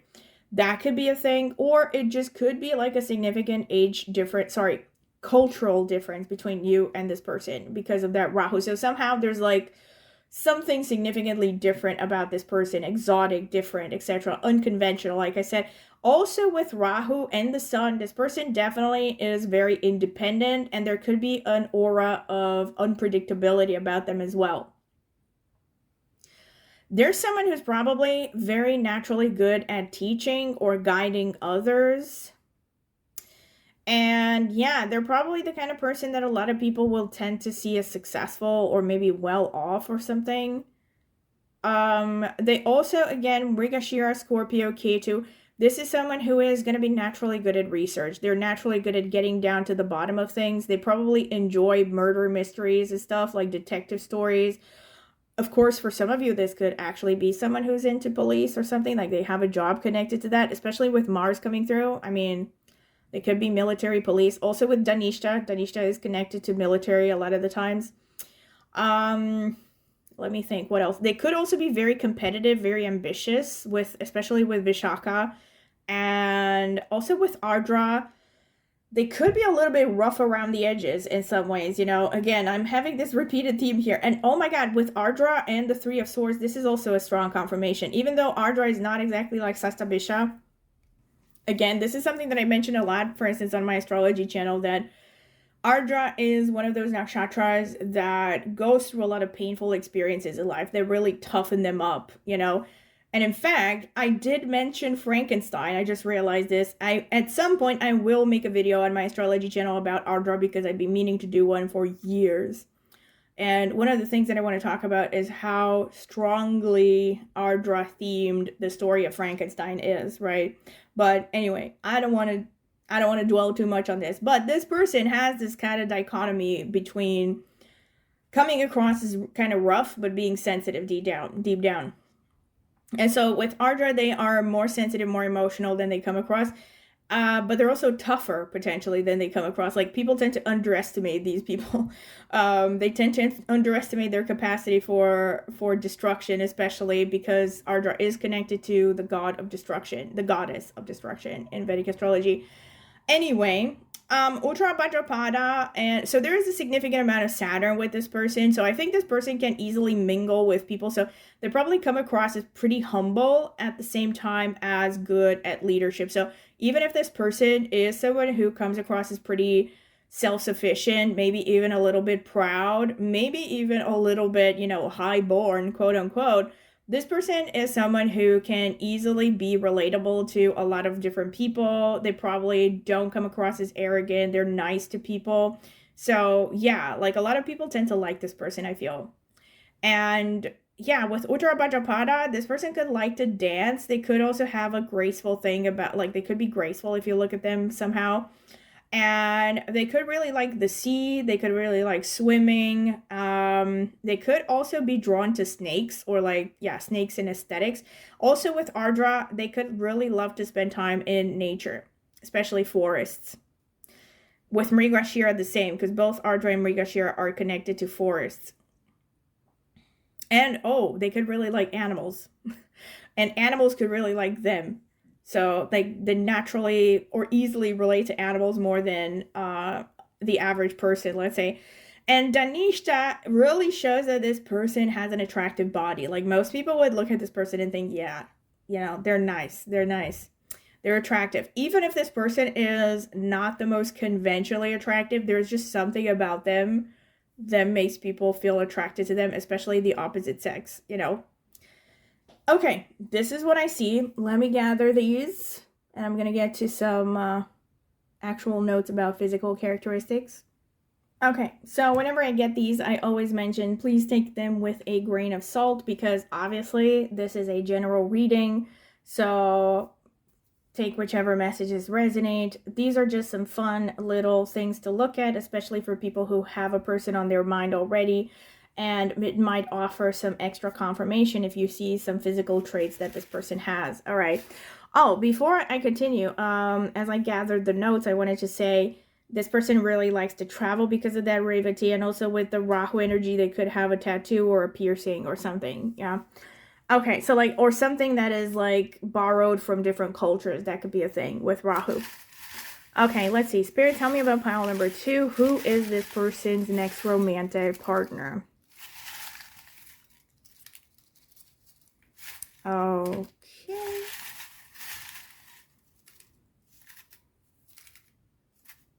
I think that's enough. Ah! Never mind. So let's see. Light to medium blonde.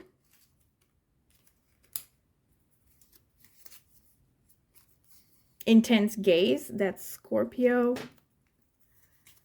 Tall.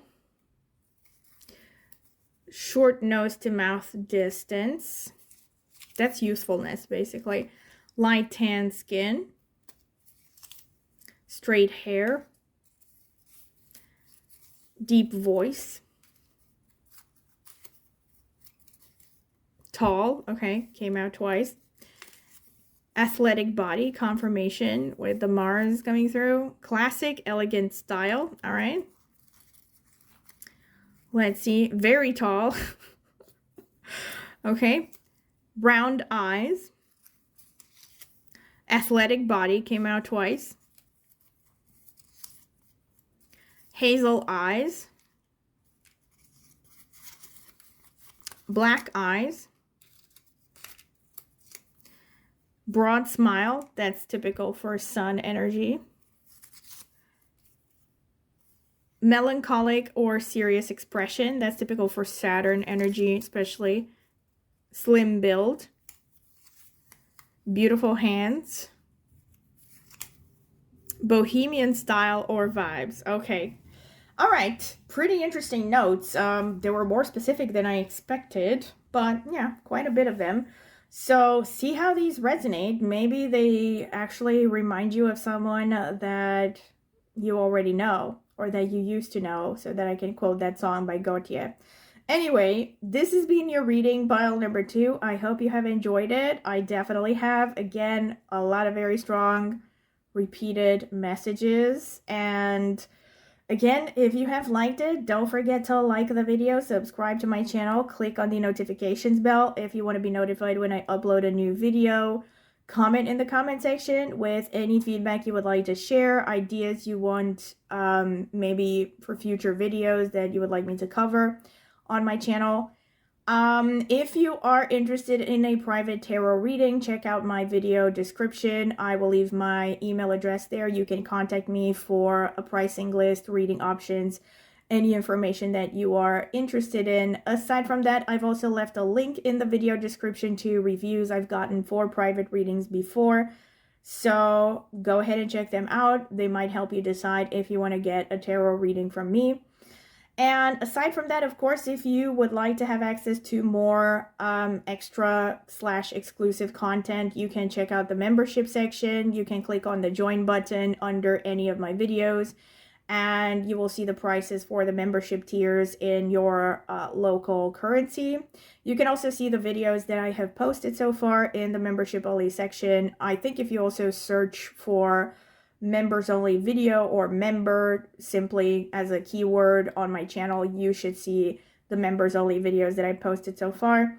And aside from that, of course, if you would like to support my channel further, you can also leave a tip under, using the $ under any of my videos. Any little amount would make a difference. Of course, you can also support me by sharing my videos with anyone you know who's interested in tarot.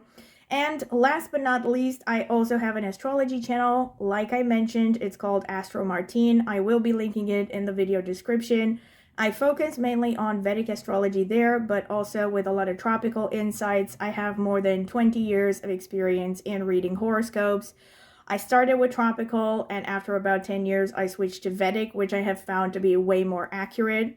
And in between all of these, I've also explored some other astrological systems like Chinese astrology, Batsa, Diwei Doshu, and the Mayan zodiac and numerology, and a bunch of other metaphysical sources of knowledge along the way. So I use a lot of my insights from all of these in my videos. However, I mainly stick to Vedic astrology because I have found it to be the most accurate. And I also like to have a really practical approach to astrology in the sense that in my videos, I go over a lot of examples of famous people. And when I analyze synastry, because I have an entire playlist on the relationships of famous people on my channel, I like to, again, go in depth and look at all the different configurations and take them step by step. All right, so if you're curious about astrology, go ahead and check out my astrology channel. Once again, it's called Astro Martine, and it's linked in the video description. Maybe subscribe to it. I would greatly appreciate it. Thank you very much for listening, and I hope to see you at my next tarot reading. Bye!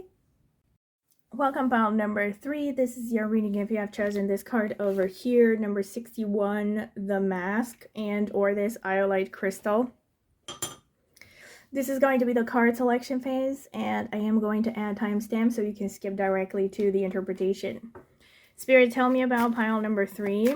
Who is pile number 3's next romantic partner?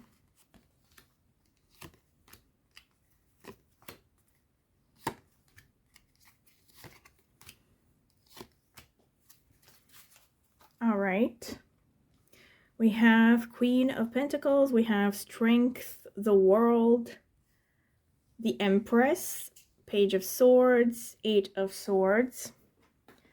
Spirit, tell me about pile number 3. Who is their next romantic partner?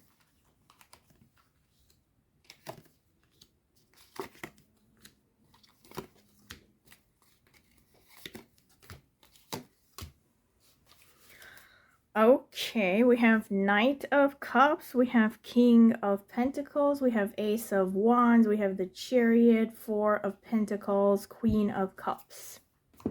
Let me get some oracle cards. Spirit, tell me about pile number 3. Who is their next romantic partner?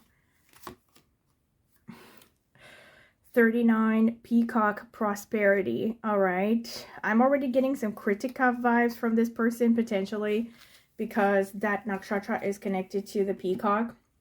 Also, 3 plus 9 on that card boils down to a number 12, so that's Jupiter energy. That actually can tie into the potential Purva Bhadrapada vibes that I'm getting from this one. I also mentioned this when I was selecting the cards for each crystal, that I got Purva Bhadrapada vibes right off the bat from this card, because that nakshatra is symbolized by the two-faced man. But anyway, I will hold that thought. Spirit, tell me about pile number 3. Who is their next romantic partner? Surrender. Interesting. Let's see.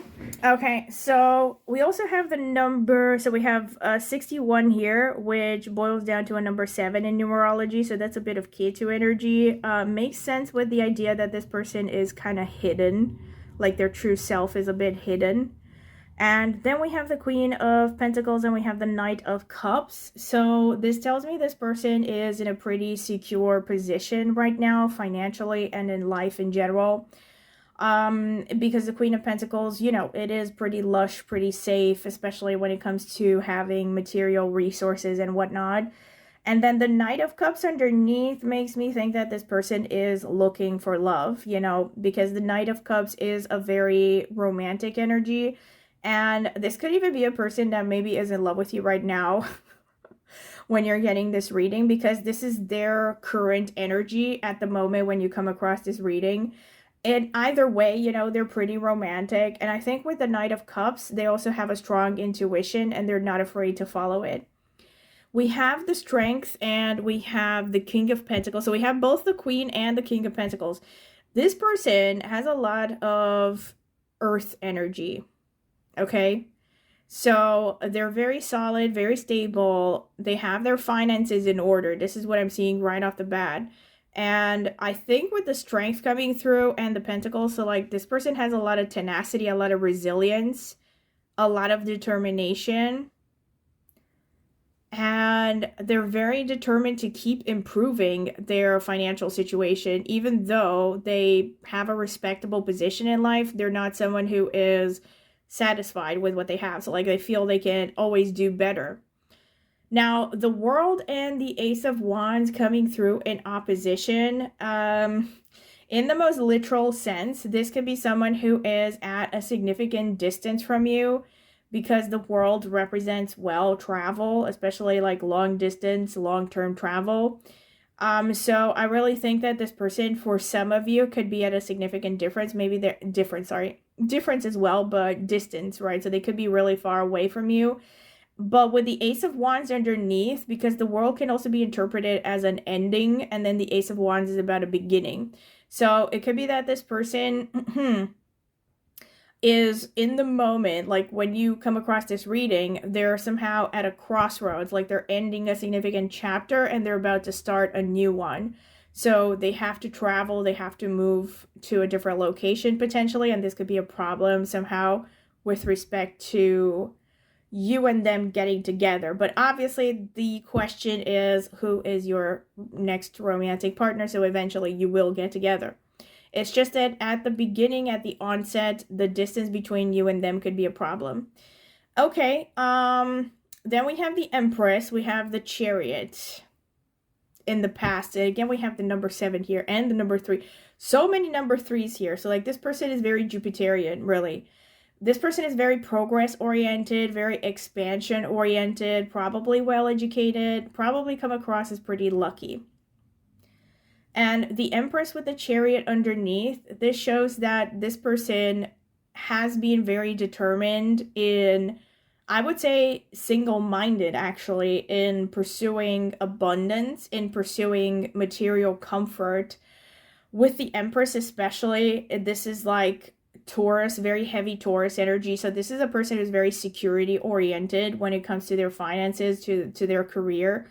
And the Chariot is also an energy not just of determination and kind of single-minded focus, but it's also about keeping it moving, right? So like this person could be someone who likes to stay active and has had a pattern of like maybe traveling a lot, maybe switching homes a lot. That could be a possibility, but not necessarily. Again, could just be that this is a person who likes to stay physically active in general. Maybe they have a lot of hobbies that involve, you know, physical activity and stuff like that.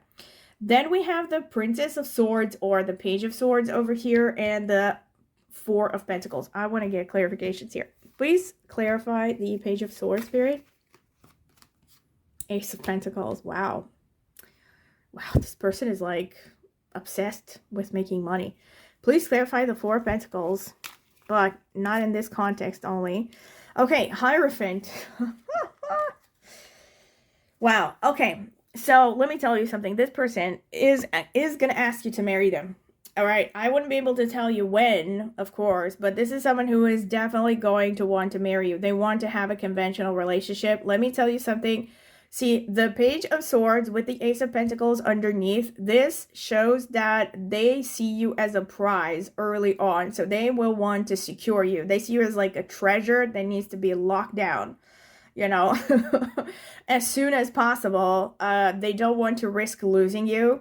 So, yeah, they see you as a great opportunity. They see you as, you know, like I said, a prize, like a treasure, something they did not expect to come across.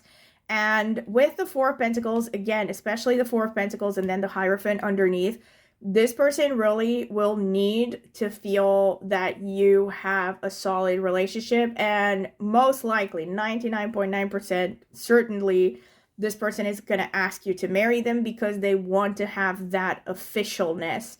Could also be that this person is religious, but I'm going to hold that thought and see if something else kind of reinforces that, because so far I don't necessarily see that. I just see that this person wants to do things like the right way, the conventional way, maybe just for the, again, for the sake of security, for the sake of emotional healthiness and safety and all that. So they would want to have a traditional relationship, basically. Okay, and then we have the Eight of Swords and the Queen of Cups in outcome. Again, want to get clarifications? Please clarify the Eight of Swords. Seven of Wands, okay. Please clarify Queen of Cups. Oh, wow. Please clarify the Three of Swords, because I need to know here. Page of Cups, okay. Please clarify the Seven of Wands. Queen of Swords, okay. So, Eight of Swords, okay, clarified by the Seven of Wands, clarified by the Queen of Swords. Let me tell you something. This person, I have to say, is going to be really stubborn. So, I'm seeing the potential that you and this person are going to have arguments. I'm not going to sugarcoat it, okay? It is possible that these arguments are going to come from the fact that maybe they're from a slightly different background and it's going to be difficult for you to see eye to eye with one another. Either way, I do see that this person can be pretty stubborn. They could be pretty, how should I put it? Like I said, that single-mindedness. And by the way, I wouldn't be surprised if this person has like Uttara Falguni placements, because that's a very stubborn nakshatra. It's not the only one, but, and or strong Taurus. That would make sense as well. But this person can be pretty stubborn, okay? And it's going to be difficult for you to, like, move their opinions, shift their opinions about anything. So it seems to me like there's someone who wants to do things in a very specific way, and you might clash with them when it comes to opinions. Like ways of doing things, for instance. And then we have Queen of Cups with clarified by the Three of Swords, clarified by the Page of Cups. So this person, the good news, okay, is the fact that this person is actually very emotionally mature despite their stubbornness. So if you present your arguments in a sensible way and, you don't, I don't know, get overly emotional and just start screaming at them or something, they will listen to you carefully and you can actually get to them, okay? But it might take a bit of adjustments. There could be a bit of defensiveness from their side, from your side, because again, you will have a little bit of difficulty, seeing eye to eye at the onset of the relationship. The good news is, like I said, not just that this person is not open-minded. Let me put it like this. I don't think this person is particularly open-minded, but they're open-hearted. So because they will care about you, because they're empathic, and they understand ultimately that it is important to compromise when it comes to romantic relationships to keep them working. I think this person eventually will make an effort to understand you, to see things from your side, all right? And they're also going to be pretty emotionally attached to you. Like, they're going to be maybe more clingy than will be immediately obvious, all right? Okay, let me get the Astro cards. Spirit, tell me about pile number 3. Who is pile number 3's next romantic partner?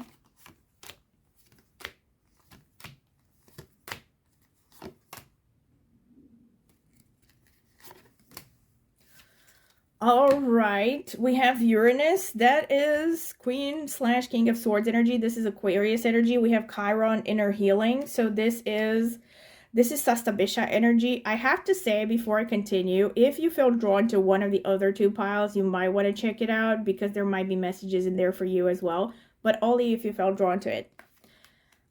We have Moon, feelings and subconscious. Okay, we have ninth house, learning and faith. We have south node of the moon, old karma. We have Neptune, dreams and spirit. Okay, so south node or K2 is a strong confirmation because we have the mask with the number 7. We had the number 7 come out, I think, multiple times. It is on the chariot, and I've seen it, I think, yes, on the strength as well. Or no, that's a number 8.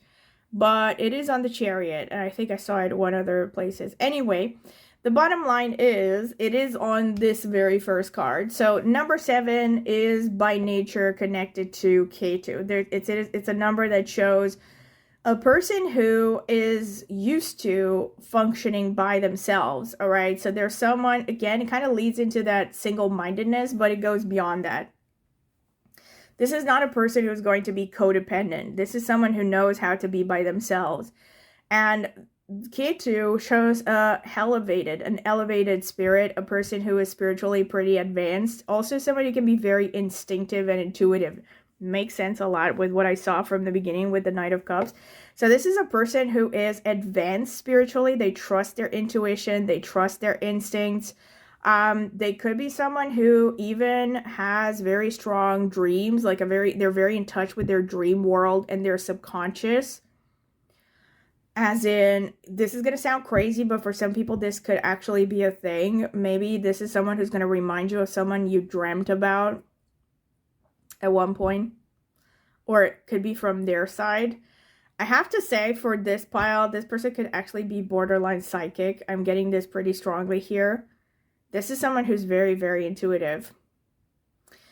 And with the moon, again, this is a person who's pretty emotional. Like, there's someone who has a strong emotional side, a strong sensitivity. They're probably self-protective and very protective of the people they care about with the moon energy. They also will have a bit of a wounded healer archetype, again, because we have Aquarius, we have Chiron. So whenever I see Chiron, which is a very tropical, asteroid placement, I always think of Sastabisha from Vedic astrology, which is a nakshatra connected to the archetype of the wounded healer, because it puts its natives through so much suffering that they're forced to find a cure to their suffering. And in so doing, they learn how to heal themselves of that suffering, and therefore they learn how to share the healing knowledge with other people.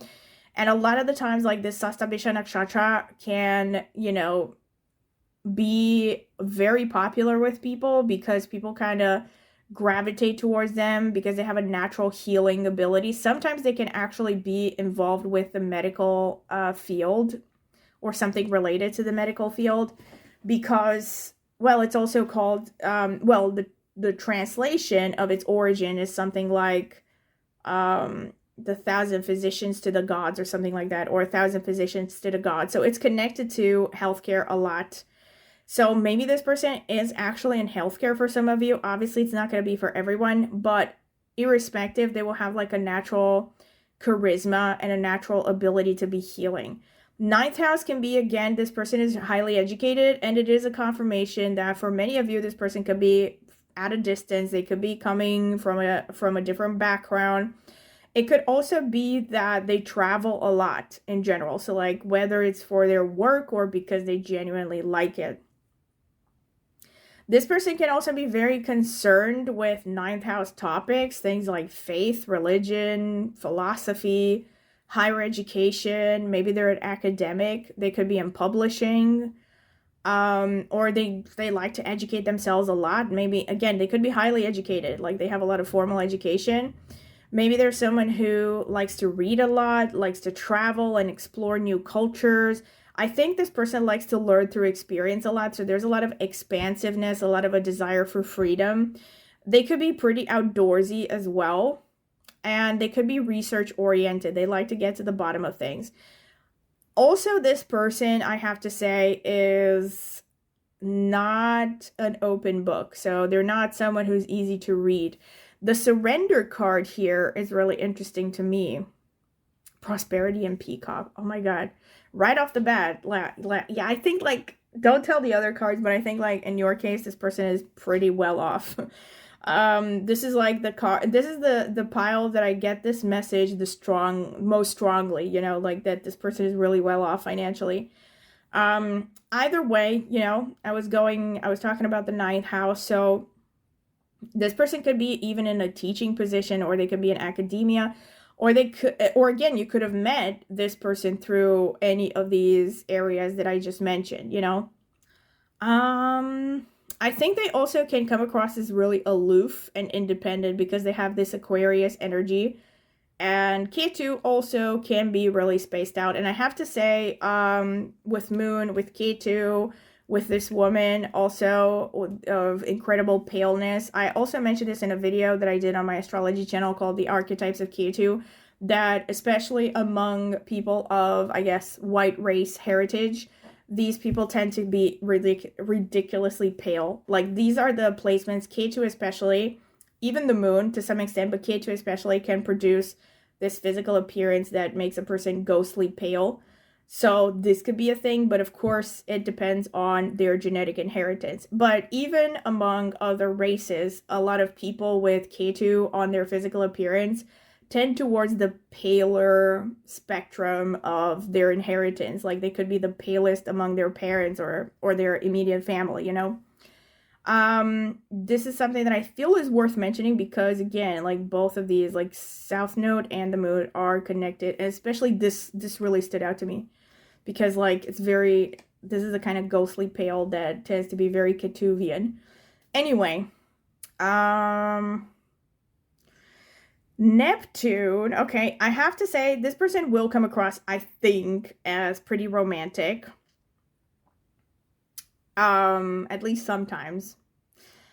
And they could be very imaginative. Maybe they're someone who likes fantasy, you know? They could be an adult and they're into anime or drawing, or I don't know, they're play acting or something. You know, they could be very creative. Maybe they, of course, even work in something to do with creativity. That could be a thing. Okay, let me get the Astro dice. This is pretty much what I'm seeing from the cards. Spirits, tell me about pile number 3. Who is pile number 3's next romantic partner? Oh my gosh, we have Neptune again. So, very oh my gosh, we have Pisces. Holy Mother of Christ. I mean, this person has a lot of Pisces. And we have also number 11, which is Aquarius. So it confirms, you know, Uranus, which rules Aquarius in tropical astrology. And then we have the number 11. Again, number 11, and also, I don't know if I mentioned this, but Sastabisha Nakshatra that I was talking about with Chiron falls in sidereal Aquarius. So yeah, this person could have prominent Aquarius and or Pisces energy. But about the number 11, which, by the way, can be seen as ruled by the Moon. That's one way to look at it because it boils down to a 2. And in numerology, the number 2 is ruled by the Moon. So that can be a confirmation. But number 11 can also associate to the 11th house, which corresponds to Aquarius, right? The 11th sign.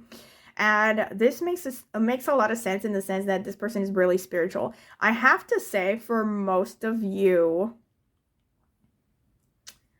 I don't think this person sticks to conventional religion for most of you. Because there's a lot of spiritual stuff here and a lot of independence, all right? But faith is important in this person's life. Faith in and of itself, whether it's faith in a higher power, or in a certain new age philosophy, or faith in themselves, etc. Faith is important in their lives. So they're guided by faith. And they're also guided by a very strong intuition. I really think this person believes in magic. Like, there's something fantasy-oriented about them as well. I'm getting that song by Queen, It's a Kind of Magic. Yeah, like, I think this person is the type that really likes to spend a lot of time imagining things, play acting, even if they're, again, fully adult, right? And also the 11th house is a confirmation that this person could be really well off because the 11th house is the second from the 10th house. It shows money you have achieved from your career, right? So like good earnings from the career. It's also called the house of gains in astrology. It's one of the wealth houses.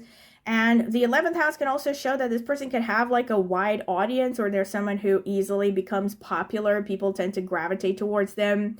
They could also, like, if they have social media, they could have like a strong social media influence, you know, like a lot of people could know them. They could be in some kind of a position where a lot of people know them, you know, maybe they are a public speaker, or they're, I don't know, a university professor, and they're addressing large audiences on a regular basis.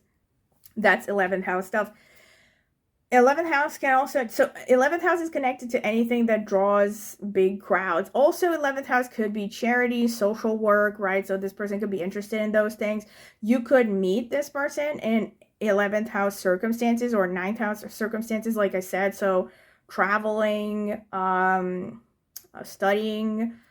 You could meet them at a concert or some kind of, you know, event where there's a large crowd. You could also meet this person through a teacher, a guru, your father or their father, because that's 9th house as well.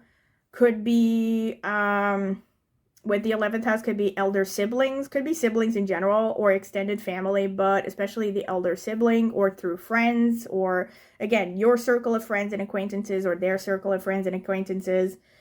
Yeah, these are some ways that you could meet this person. Okay, let me get some more astrological notes. Spirit, tell me about pile number 3. Who is pile number 3's next romantic partner?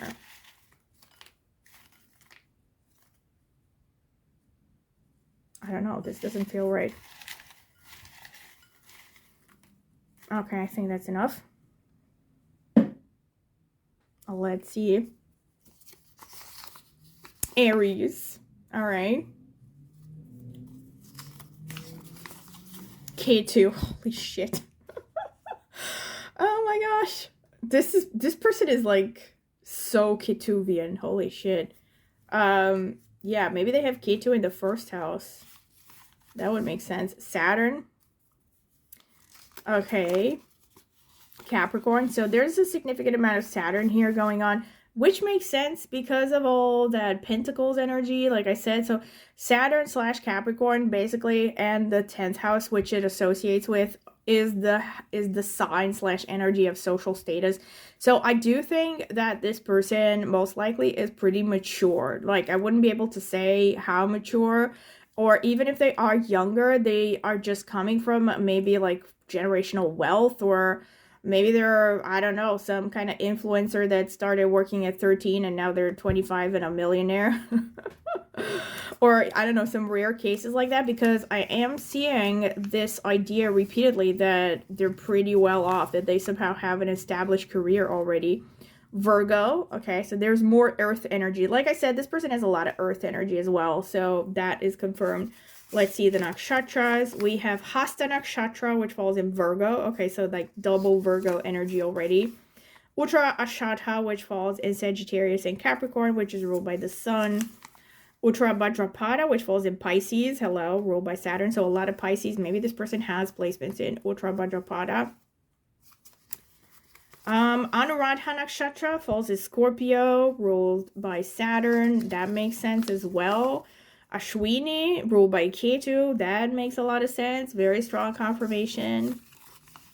Bharani, ruled by Venus, falls in Aries. Okay, so Bharani can be pretty woo-woo and psychic and connected to death. And, like, for instance, Edgar Cayce had moon in Bharani. You know, I won't get too much into theory, but oh my gosh, Uttara Falguni, very strong confirmation. Did I not say that this person could have placements in Uttara Falguni? This is the most stubborn nakshatra. Congratulations, pile number 3. Purvashadha, ruled by Venus.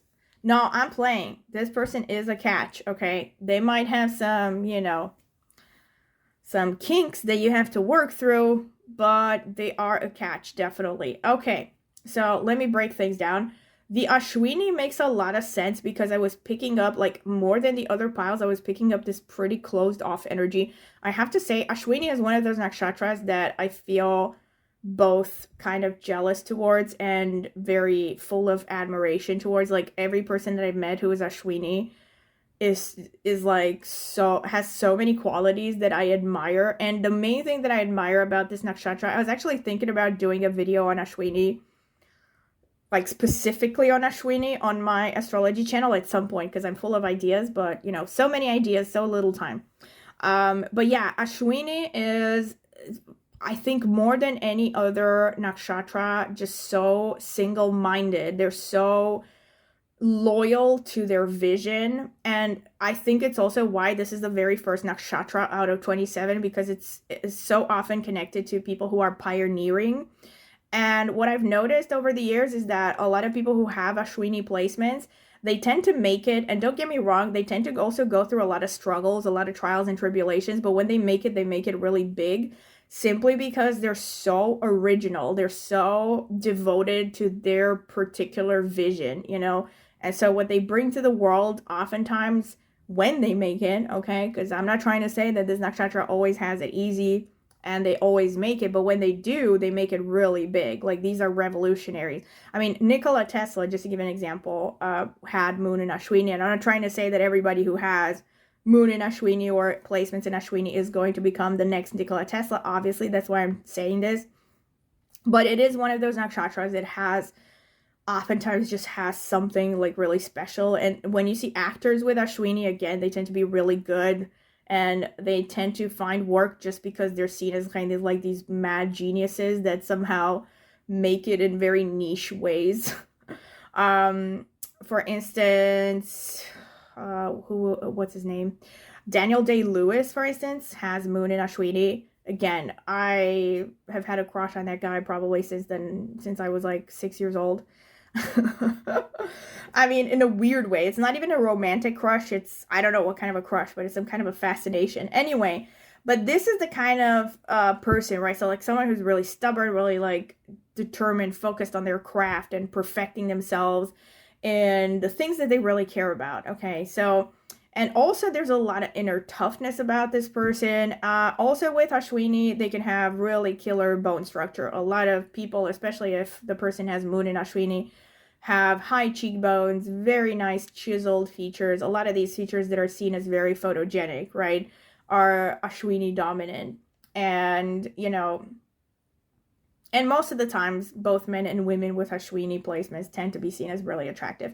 Not only attractive, but another thing that you will see with this nakshatra is a lot of youthfulness. Like, even if they become like past a certain age, they kind of retain this energy, this youthful energy of a kind of childlike playfulness, you know, that they have about them. So this person could have this, even a touch of a Peter Pan sort of vibe, you know, with men or women. I don't know what you would call the female equivalent of Peter Pan. I don't know, Peppa Pan or something.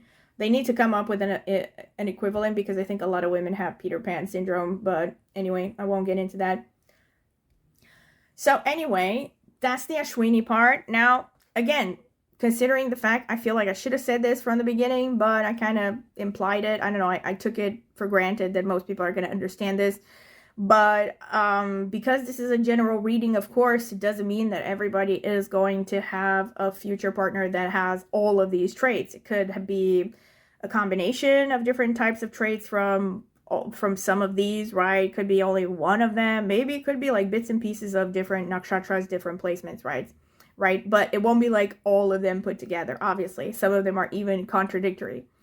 But yeah, Uttara Falguni, again, is a nakshatra that a lot of the times shows determination and single-mindedness. So these are very strong confirmations about this person, because I think they're really unique, really independent, really kind of focused on doing their own thing.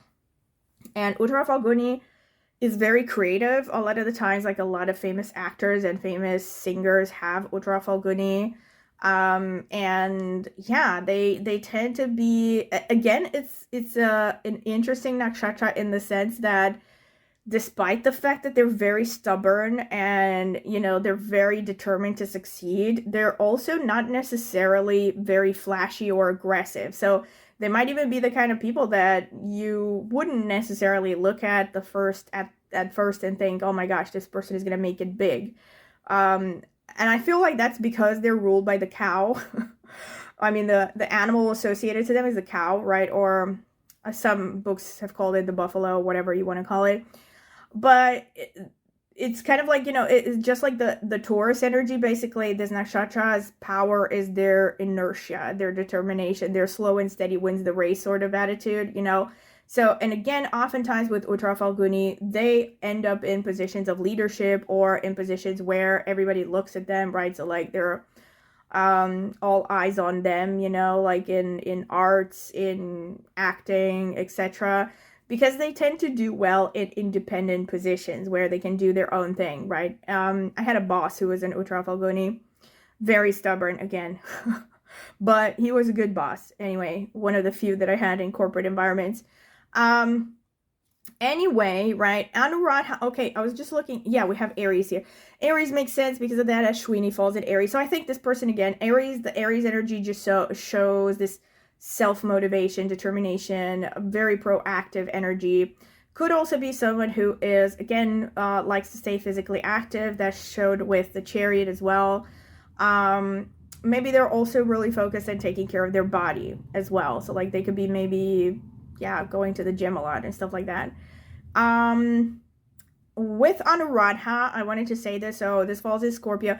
This makes a lot of sense. It kind of confirms some of the stuff that I saw already in the spread, because Anuradha has a... Oh my God, did I not say this? Sorry that I'm jumping around. This is one of those days when I didn't take my usual dose of ADHD medication. I have to say that. It's both a blessing and a curse. Like when I am off of it, I get ideas that I think I don't normally get, but I also jump around from one idea to another. And I should probably stop using it as an excuse, because I only started medication about a year ago, and so most of my channels have been created before I started medication. Anyway, where was I? See what I mean? Yeah, I started by saying that this person is a workaholic because of all the pentacles, right? The King of Pentacles, the Queen of Pentacles, right in the first two positions. And so much focus on this person gathering security and money and success and all this. So Anuradha is a very strong confirmation of this. Again, like I think, not kidding, every single person I met with Anuradha placements is either a workaholic or a recovering workaholic. Like these people, I don't know, it's like they don't know anything except work or something. Unfortunately, I'm not making fun of them or something. I'm not laughing against you. I'm not laughing of you if you have Anuradha placements. I'm just laughing with you. Like, you know, and people with Anuradha tend to kind of work themselves into exhaustion on the one hand. On the other hand, they tend to sleep very well because they work so hard that they are exhausted, and so they can sleep well at night. That's my theory anyway, because again, a lot of Anuradhas, if not all of them that I came across who have prominent Anuradha placements, they will complain about, well, not complain about, they actually kind of brag about the fact that they can sleep a lot. They'll be like, oh, I was out at 8 p.m. last night, you know, or like you'll tell them, let's go someplace, and it's, you know, it's past 9 p.m. They're like, oh no, that's past my bedtime. Like they're actually the people that alarm clocks were invented for in the older days, I think. You know, like they need a reminder to wake up. Which is something that someone with Giesta placements probably will never understand, but let me not digress. If you come from astrology, you know, if you know, you know. Anyway, though, Anuradha not only has this connection to kind of workaholism and, you know, wanting to be really good and perfectionist and all this, it also has a connection to being kind of like hidden or closeted romantic, you know. So like these will be the kinds that on the surface come across as like really self-possessed, controlled, die-hard corporate masters or something, right? So like career-oriented, but you would be surprised when, I don't know, in private they'll say, oh, I read 50 Shades of Grey 3 times or something, or oh, Twilight is my favorite book.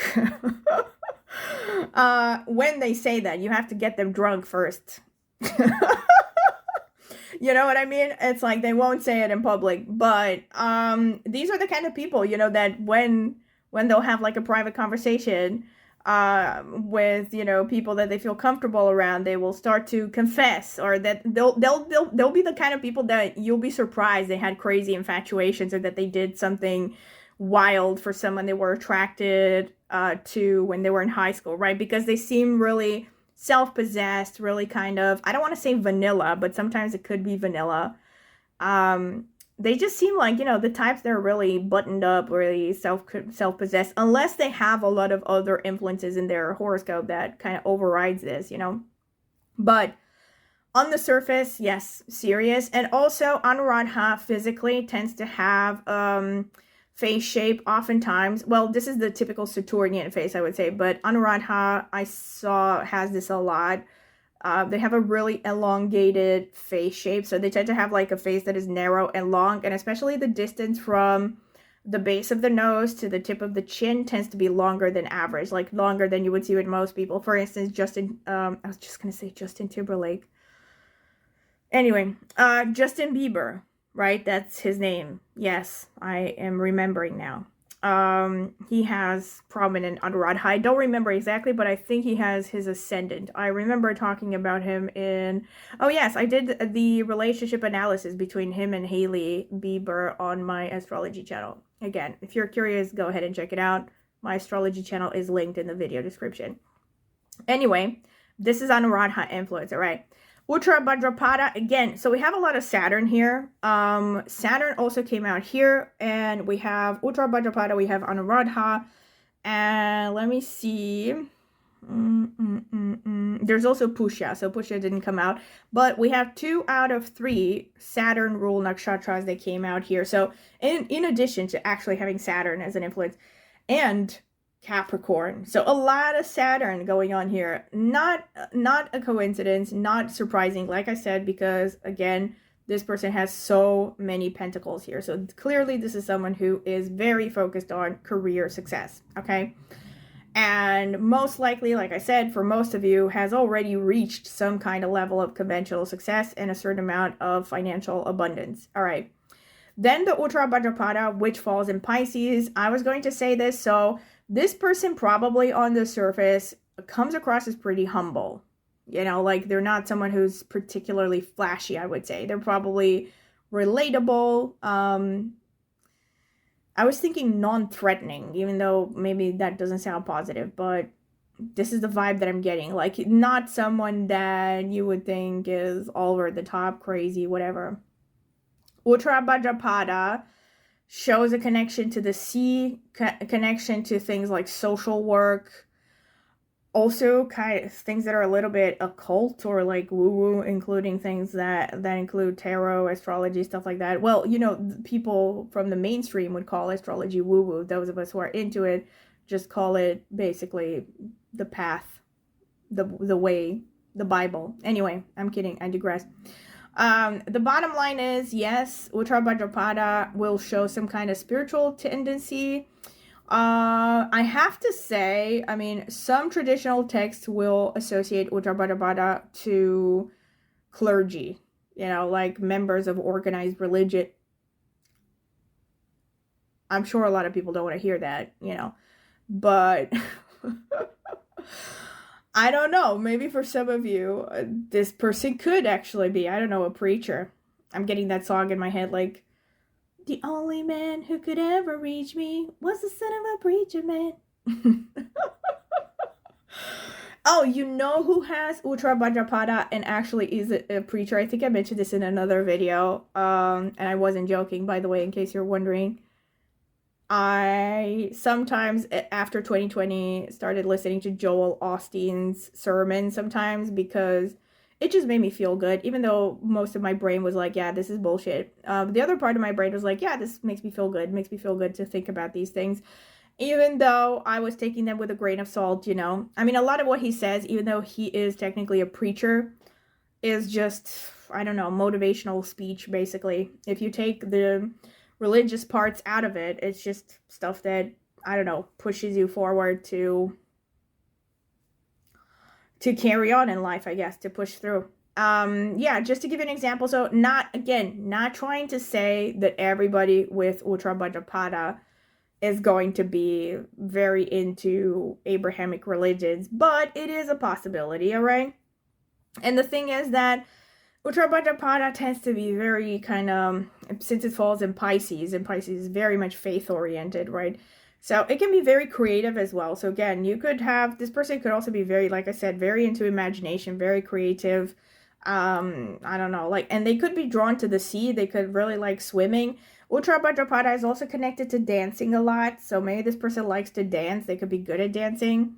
And it's also connected to these snake-like deities, like called the Naghas. So a lot of the times Uttara Bhadrapada is connected to having a graceful body. And one thing that I noticed with them physically is their eyes tend to be pretty far apart. They're similar to Revati that way, which also falls in Pisces, by the way, and sidereal Pisces. I feel like I should have mentioned here, if it's not clear, but the placements that I mentioned here on these notes, these are sidereal zodiac. So, because I use the sidereal zodiac, of course, they also have equivalents in tropical zodiac. It's only a matter of conversion, right? Because like the tropical is basically 23 degrees, 40 minutes. What is it? Ahead or behind? I keep forgetting. I think it's ahead.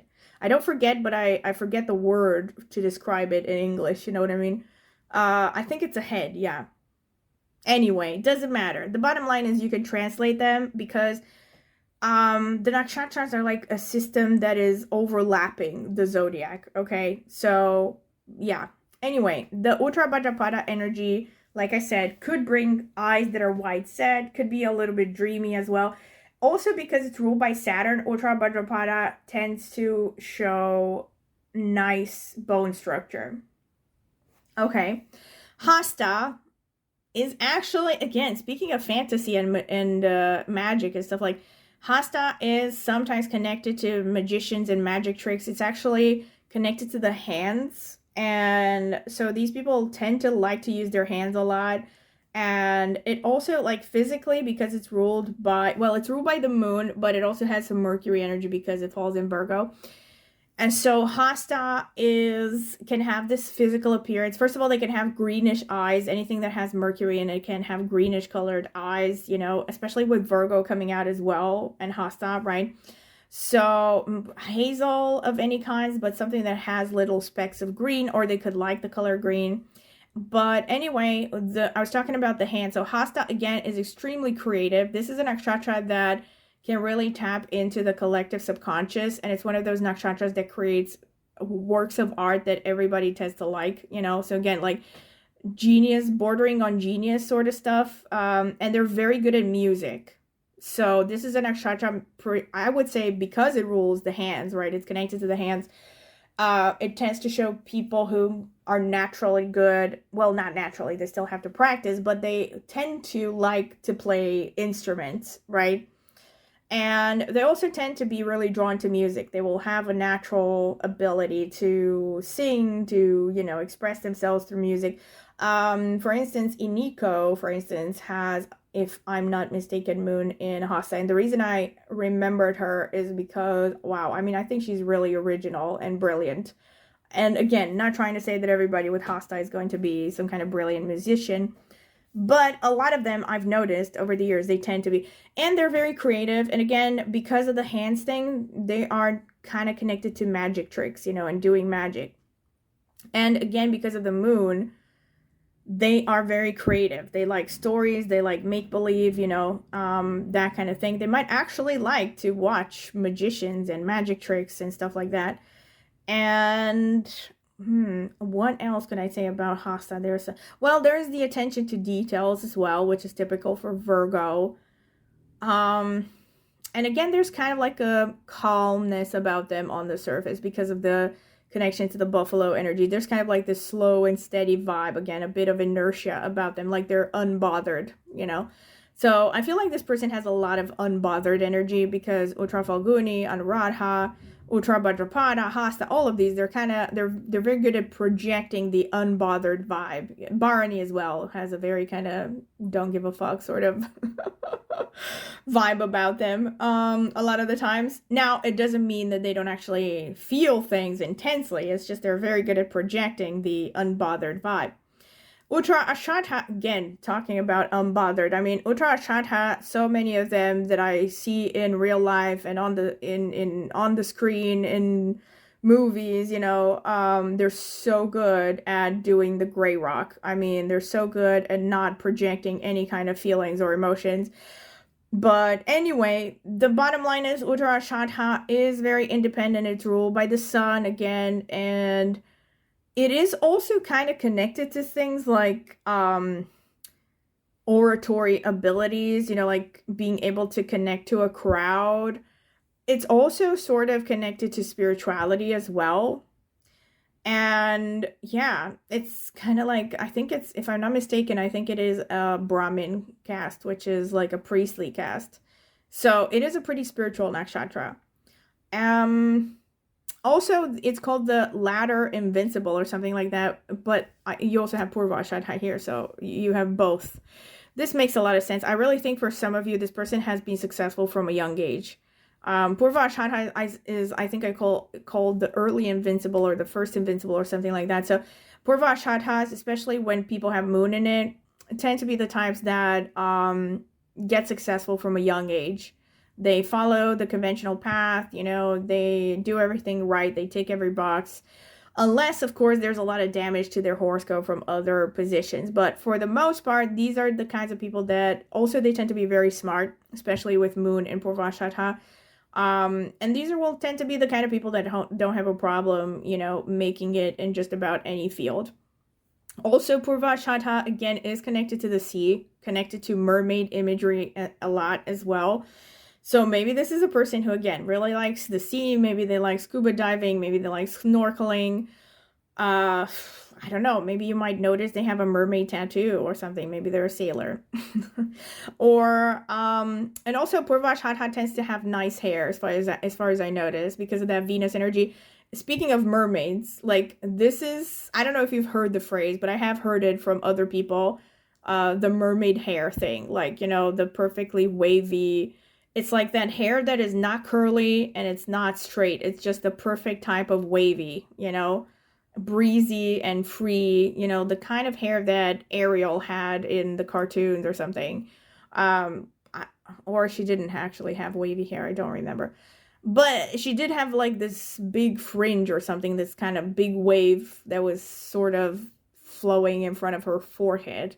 Anyway, the bottom line is that mermaid hair is a thing with Purvashadha. For instance, Giselle Bündchen, right, has moon in Purvashadha, if I'm not mistaken.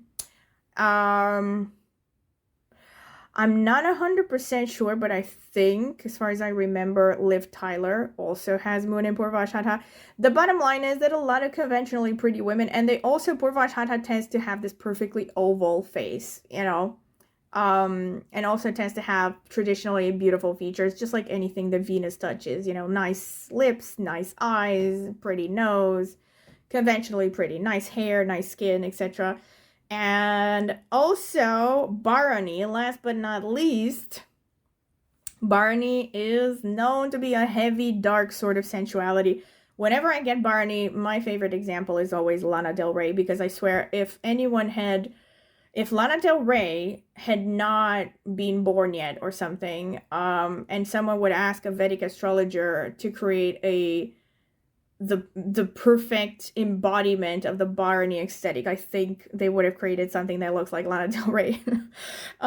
Because this is it, you know, Bharani is an energy of, the best way that I can explain it or describe it is like an overripe fruit. It's an energy of heaviness and fertility. It's actually connected to the female reproductive system. It's literally associated, symbolized by the female private parts, and the womb and the entire reproductive system.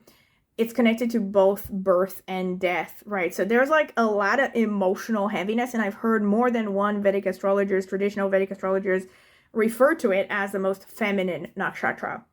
However, the topic of feminine and masculine, according to Vedic astrology, is more complicated because it's not seen from the perspective of strictly gender roles or any such nonsense. It's more of a spiritual thing. So feminine is something that is very nurturing, very inward focused, right? And Bharanis, again, tend to be very heavy emotionally. They tend to carry emotions. It's actually sometimes even translated as the bearer, you know, because like it seems sometimes like they are heavy with all the burdens that they carry. Now, how they carry and why they carry burdens is a highly debatable topic. You know, I don't want to get too much into philosophy over here and too much into astrology, but a lot of the times you will tend to see that Bharanis have this kind of world weariness about them, a kind of heaviness, like they walk around maybe with their shoulders slouched a little bit, like there's something hanging on their shoulders. And even when they're really slim, you know, just like Lana Del Rey, I mean, think about her image, her vibe, and she has Venus and Rahu conjunct in Bharani, right? I actually talked about her multiple times in my astrology videos, the videos I did on my astrology channel. And it's very telling in her case, especially because Venus actually rules the voice, and it rules music, and it rules a person's aesthetic sense and everything they like, basically. So it makes perfect sense to me that someone like Lana Del Rey would have Venus in Bharani and conjunct Rahu, which tends to exaggerate and expand any traits that it touches, right? So, and her music, her aesthetic, right? It's all very Bharani. I mean, her very first hit, one of her first major hits was called Born to Die, right? Which again is very Bharani, everything connected to death, because Bharani is associated to Yama, the god of death in Hinduism, right? But it's not all doom and gloom. So Bharani does have this like heaviness, this emotional heaviness. It does deal with heavy topics like death and transformation. But it's also, on the other hand, a very lush, very sensuous nakshatra because it's heavy Venus energy. It can also be very pioneering because it falls in Aries, in sidereal Aries. So this is why a lot of like famous artists, you know, actors, singers throughout the years have had heavy Bharani energy. And especially with women, but not only, who have Bharani placements, they tend to be very attractive. Also, there's like a lot of the times a pattern that I've seen, I haven't actually read this anywhere, but it's a pattern that I've noticed through empirical observation, that a lot of Bharani people tend to have a deep voice, a heavy voice, you know. And physically, especially with someone who has ascendant in Bharani or Mars in Bharani, again, unless they have a lot of other influences that would tone this down, they tend to have a physical largeness about them, you know, like they tend to not exactly be small and dainty, you know. Like the women will tend towards voluptuousness, the men will tend towards big and, I don't know, big and heavy. I can't think of an example right now, but oh, you know who has prominent Bharani? I'm pretty sure he has Mars in Bharani, Henry Cavill. I know a lot of women find him very attractive. Not my type. But I just thought I would throw it in there. I remember when I looked over his horoscope and I said, oh yeah, that makes sense. Because he has that kind of heaviness, not just physically. Also his voice, as far as I remember, is pretty deep, like resonating and stuff. And also with Bharani, when it comes to their physical appearance, they tend to have this kind of, like I said, an expression on their face that shows world weariness, that shows sometimes downright sadness. Another example of strong Bharani was Greta Garbo. If I'm not mistaken, I think she had Moon in Bharani. If it wasn't Moon, it was her ascendant. And she, of course, became famous not just because she had this like deeply melancholic vibe about her, and also was very beautiful, but also she had that really deep voice that, you know, I remember seeing a documentary about her and how the people who were behind her, the studios and everything, were terrified that once talking movies became a thing, they were terrified that her career was going to be over, just like a lot of actors around the time disappeared because the audience didn't like their voices, right? But when she made her first talking film, I don't remember which it was, but anyway, it became a huge success because her voice really corresponded to her appearance, that heavy, that world weariness, this kind of aloofness, this kind of, you know, not give a fuck sort of vibe, you know, about the world. So yeah, anyway, that's Bharani energy, okay? Now the positive, okay, so by the way, because it's ruled by Venus, that's one thing that I wanted to say. A lot of the times, Bharani actually is also connected to wealth, even though, again, it's not something that I specifically read from traditional interpretations. But again, over the years, I've seen a pattern where Bharani placements tend to be very wealth producing. And yeah, it tends to be like, again, that's the overripe fruit thing. You know, a lot of hedonism, a lot of heaviness. And at the same time, though, Bharani can also be extremely moral. Like, they're very focused on moral topics and doing the right thing. Which makes sense, again, considering the Hierophant that came through here, considering all these faith-oriented, like the ninth house. Ninth house is, you know, because it's connected to morality, to higher education, to philosophy. It deals with topics of what's right, what's wrong, and all that. All right. Okay, this is pretty much what I had to see, and to see from the astrological notes. And I'm going to gather these and I'm going to take some physical appearance notes if you have not fallen asleep yet, all right? Stay awake. Okay, so as usual, when I take out these notes, I always mention this. Take these with a grain of salt. This is a general reading, and they're fun to look at. But of course, don't get set on the idea that, oh, my next romantic partner has to look like this because I saw this one tarot reading. Of course, I always feel like I have to say this. These are really fun to look at, like I said, because they may confirm the repeated energies that came through the reading so far, and they may also give extra confirmations to people who have someone on their mind already, so maybe they can recognize some physical characteristics. That being said, let me get into it. Spirit, tell me about pile number 3. Who is pile number 3's next romantic partner? Tell me about this person. What do they look like? Wow, are you kidding me? I guess not. Okay, is this... No, this doesn't want to come out. Okay, so let's unpack this. It's going to be a long night, sorry. Gray, white hair. Okay, that makes sense with Saturn. So this person could be mature, to be fair. Thin lips, that's more Saturn. Relaxed, makes sense. I just spent like 10 minutes talking about how they don't give a fuck. Triangular, heart-shaped face. That is typical for Mercury energy. We did have Virgo, we had Hasta. Light tan skin. Let's see. Dark brown or black hair. Intense gaze. That is Scorpionic. Beauty spot on face. That is typical with a lot of the times Venus, but especially Purva Falconi. Medium build.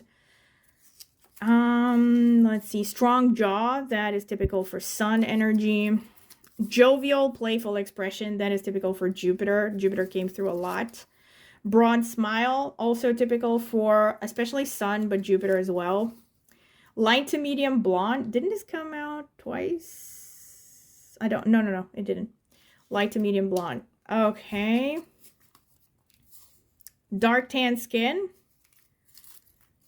Slim build. That's Saturn. Curly wavy hair. That is the Purva Shadha, especially that I was talking about. Athletic body. That is Mars energy. That's Aries. Cheek dimples. That can be very Venus. Cheek dimples came out twice. Red auburn hair. Nice. That actually is Kritika. Kritika did not come out as a nakshatra, but because that peacock came out, I sensed it.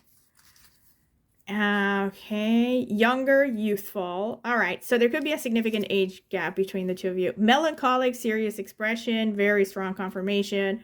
Saturn, Bharani, a bunch of them. Nose bump. Okay. That's Scorpio, Capricorn, Saturn energy. Almond-shaped eyes. This is typical for Ketu energy. Can also be Kritika, actually. Raspy voice. Let's see. What is this? Beautiful hands. Okay. Hasta. That is a confirmation. Medium build. So build is pretty much all over the place. Melodious voice. Their voice could stand out. Makes sense. Blue-gray eyes. Round eyes. Large eyes. Okay, so a lot about eyes. So clearly their eyes could be standing out. Strong jaw. That's typical for Aries / Sun energy or Leo energy. Jewelry, so they could be wearing jewelry. Red auburn hair came out twice. Okay, that is definitely Kritika. I won't get into it, but a lot of famous Kritikas have naturally red hair, and even when they don't have naturally red hair, they look good with red hair. Older, mature, okay. So, confirmation of Saturn. Bohemian style vibes. Triangular or heart-shaped face. Again, confirmation because of that. I mean, double confirmation. Came out twice, and we had Hasta and Virgo. Okay, and thin lips. I think this came out twice as well. So this is Saturn energy. Thin lips tends to show like a sharper feature. Tends to, you know, Saturn / Scorpio tend to have sharper, harsher features, I guess. Okay, this is pretty much everything I had to say. Thank you once again for those of you who are listening, and I hope you have enjoyed this. And I definitely have, maybe a little bit too much. This is why I've spent more than an hour on this reading. So if you have enjoyed it, don't forget to like the video. Click on the notifications bell to see when I will upload a new reading. Of course, subscribe to my channel if you haven't done so already. And also feel free to share any feedback you would like to share in the video description, things you liked, things that maybe you would do differently, suggestions for future topics, etc., etc. Anything, as long as you keep it polite, I will take it into account. Aside from that, if you would like to get a personal tarot reading from me, check out the video description. I will leave my email address there so you can contact me for a pricing list, reading options, any other information you're curious about. Aside from that, if you would like to support my channel further, you can become a member. You can find out more about the membership section by clicking on the join button under the video. You will see prices in your local currency. You can also see some of the videos that I posted, but if you want to see all of the members only videos I posted on my channel, you can go to my main page for my channel and search for membership or member, something like just a keyword, something like member, and you will see all of the members only videos that I posted so far. Aside from that, I also forgot to mention I did link a link to reviews. I have gotten 4 private readings before in the video description, so if you're curious, go ahead and check them out. Again, might help you decide if you want to get a reading from me. Aside from that, of course, you can also support my channel further by sharing it with anyone you know might be interested in astrology. Well, astrology / tarot, because I have 2 channels and they're kind of like intertwining. Aside from that, of course, you can also leave a tip through the $ under my video. Any little amount would be much appreciated. And also, last but not least, I have an astrology channel that I mentioned. It's called Martine, where I focus mainly on Vedic astrology, but I also use some tropical insights since I have more than 10 years of experience now reading horoscopes through Vedic astrology perspectives, and before that, more than 10 years of reading through the tropical perspective. And I stick to Vedic because I have found it to be way more accurate, and I now use the sidereal zodiac, just like I mentioned, and the whole sign house system, just like traditional Vedic astrologers. Aside from that, over the years, I have explored other astrological systems, so I use a lot of my insights from all of those systems when I read horoscopes, namely Chinese systems like Batsa, Ziwei Do Shu, or the Mayan zodiac, or numerology, and a bunch of other metaphysical sources of knowledge that are not exactly astrology. But yeah, mainly on my channel, I like to focus on Vedic techniques, and I like to use a lot of practical examples of horoscopes of famous people to trace how astrology has influenced their lives. And I have an entire section on my channel that is all about relationship analysis. I have a playlist, actually. I also went over the analysis of multiple famous couples' relationships from the astrological perspectives, looking at their horoscopes and whatnot. Okay, so if you're curious about astrology, once again, my channel is called Martine. I will be linking it in the video description. So go ahead and check it out. Maybe subscribe. I would greatly appreciate it. Thank you very much for listening, and congratulations if you have made it to the end. And yeah, I hope to see you at my next tarot reading. Bye.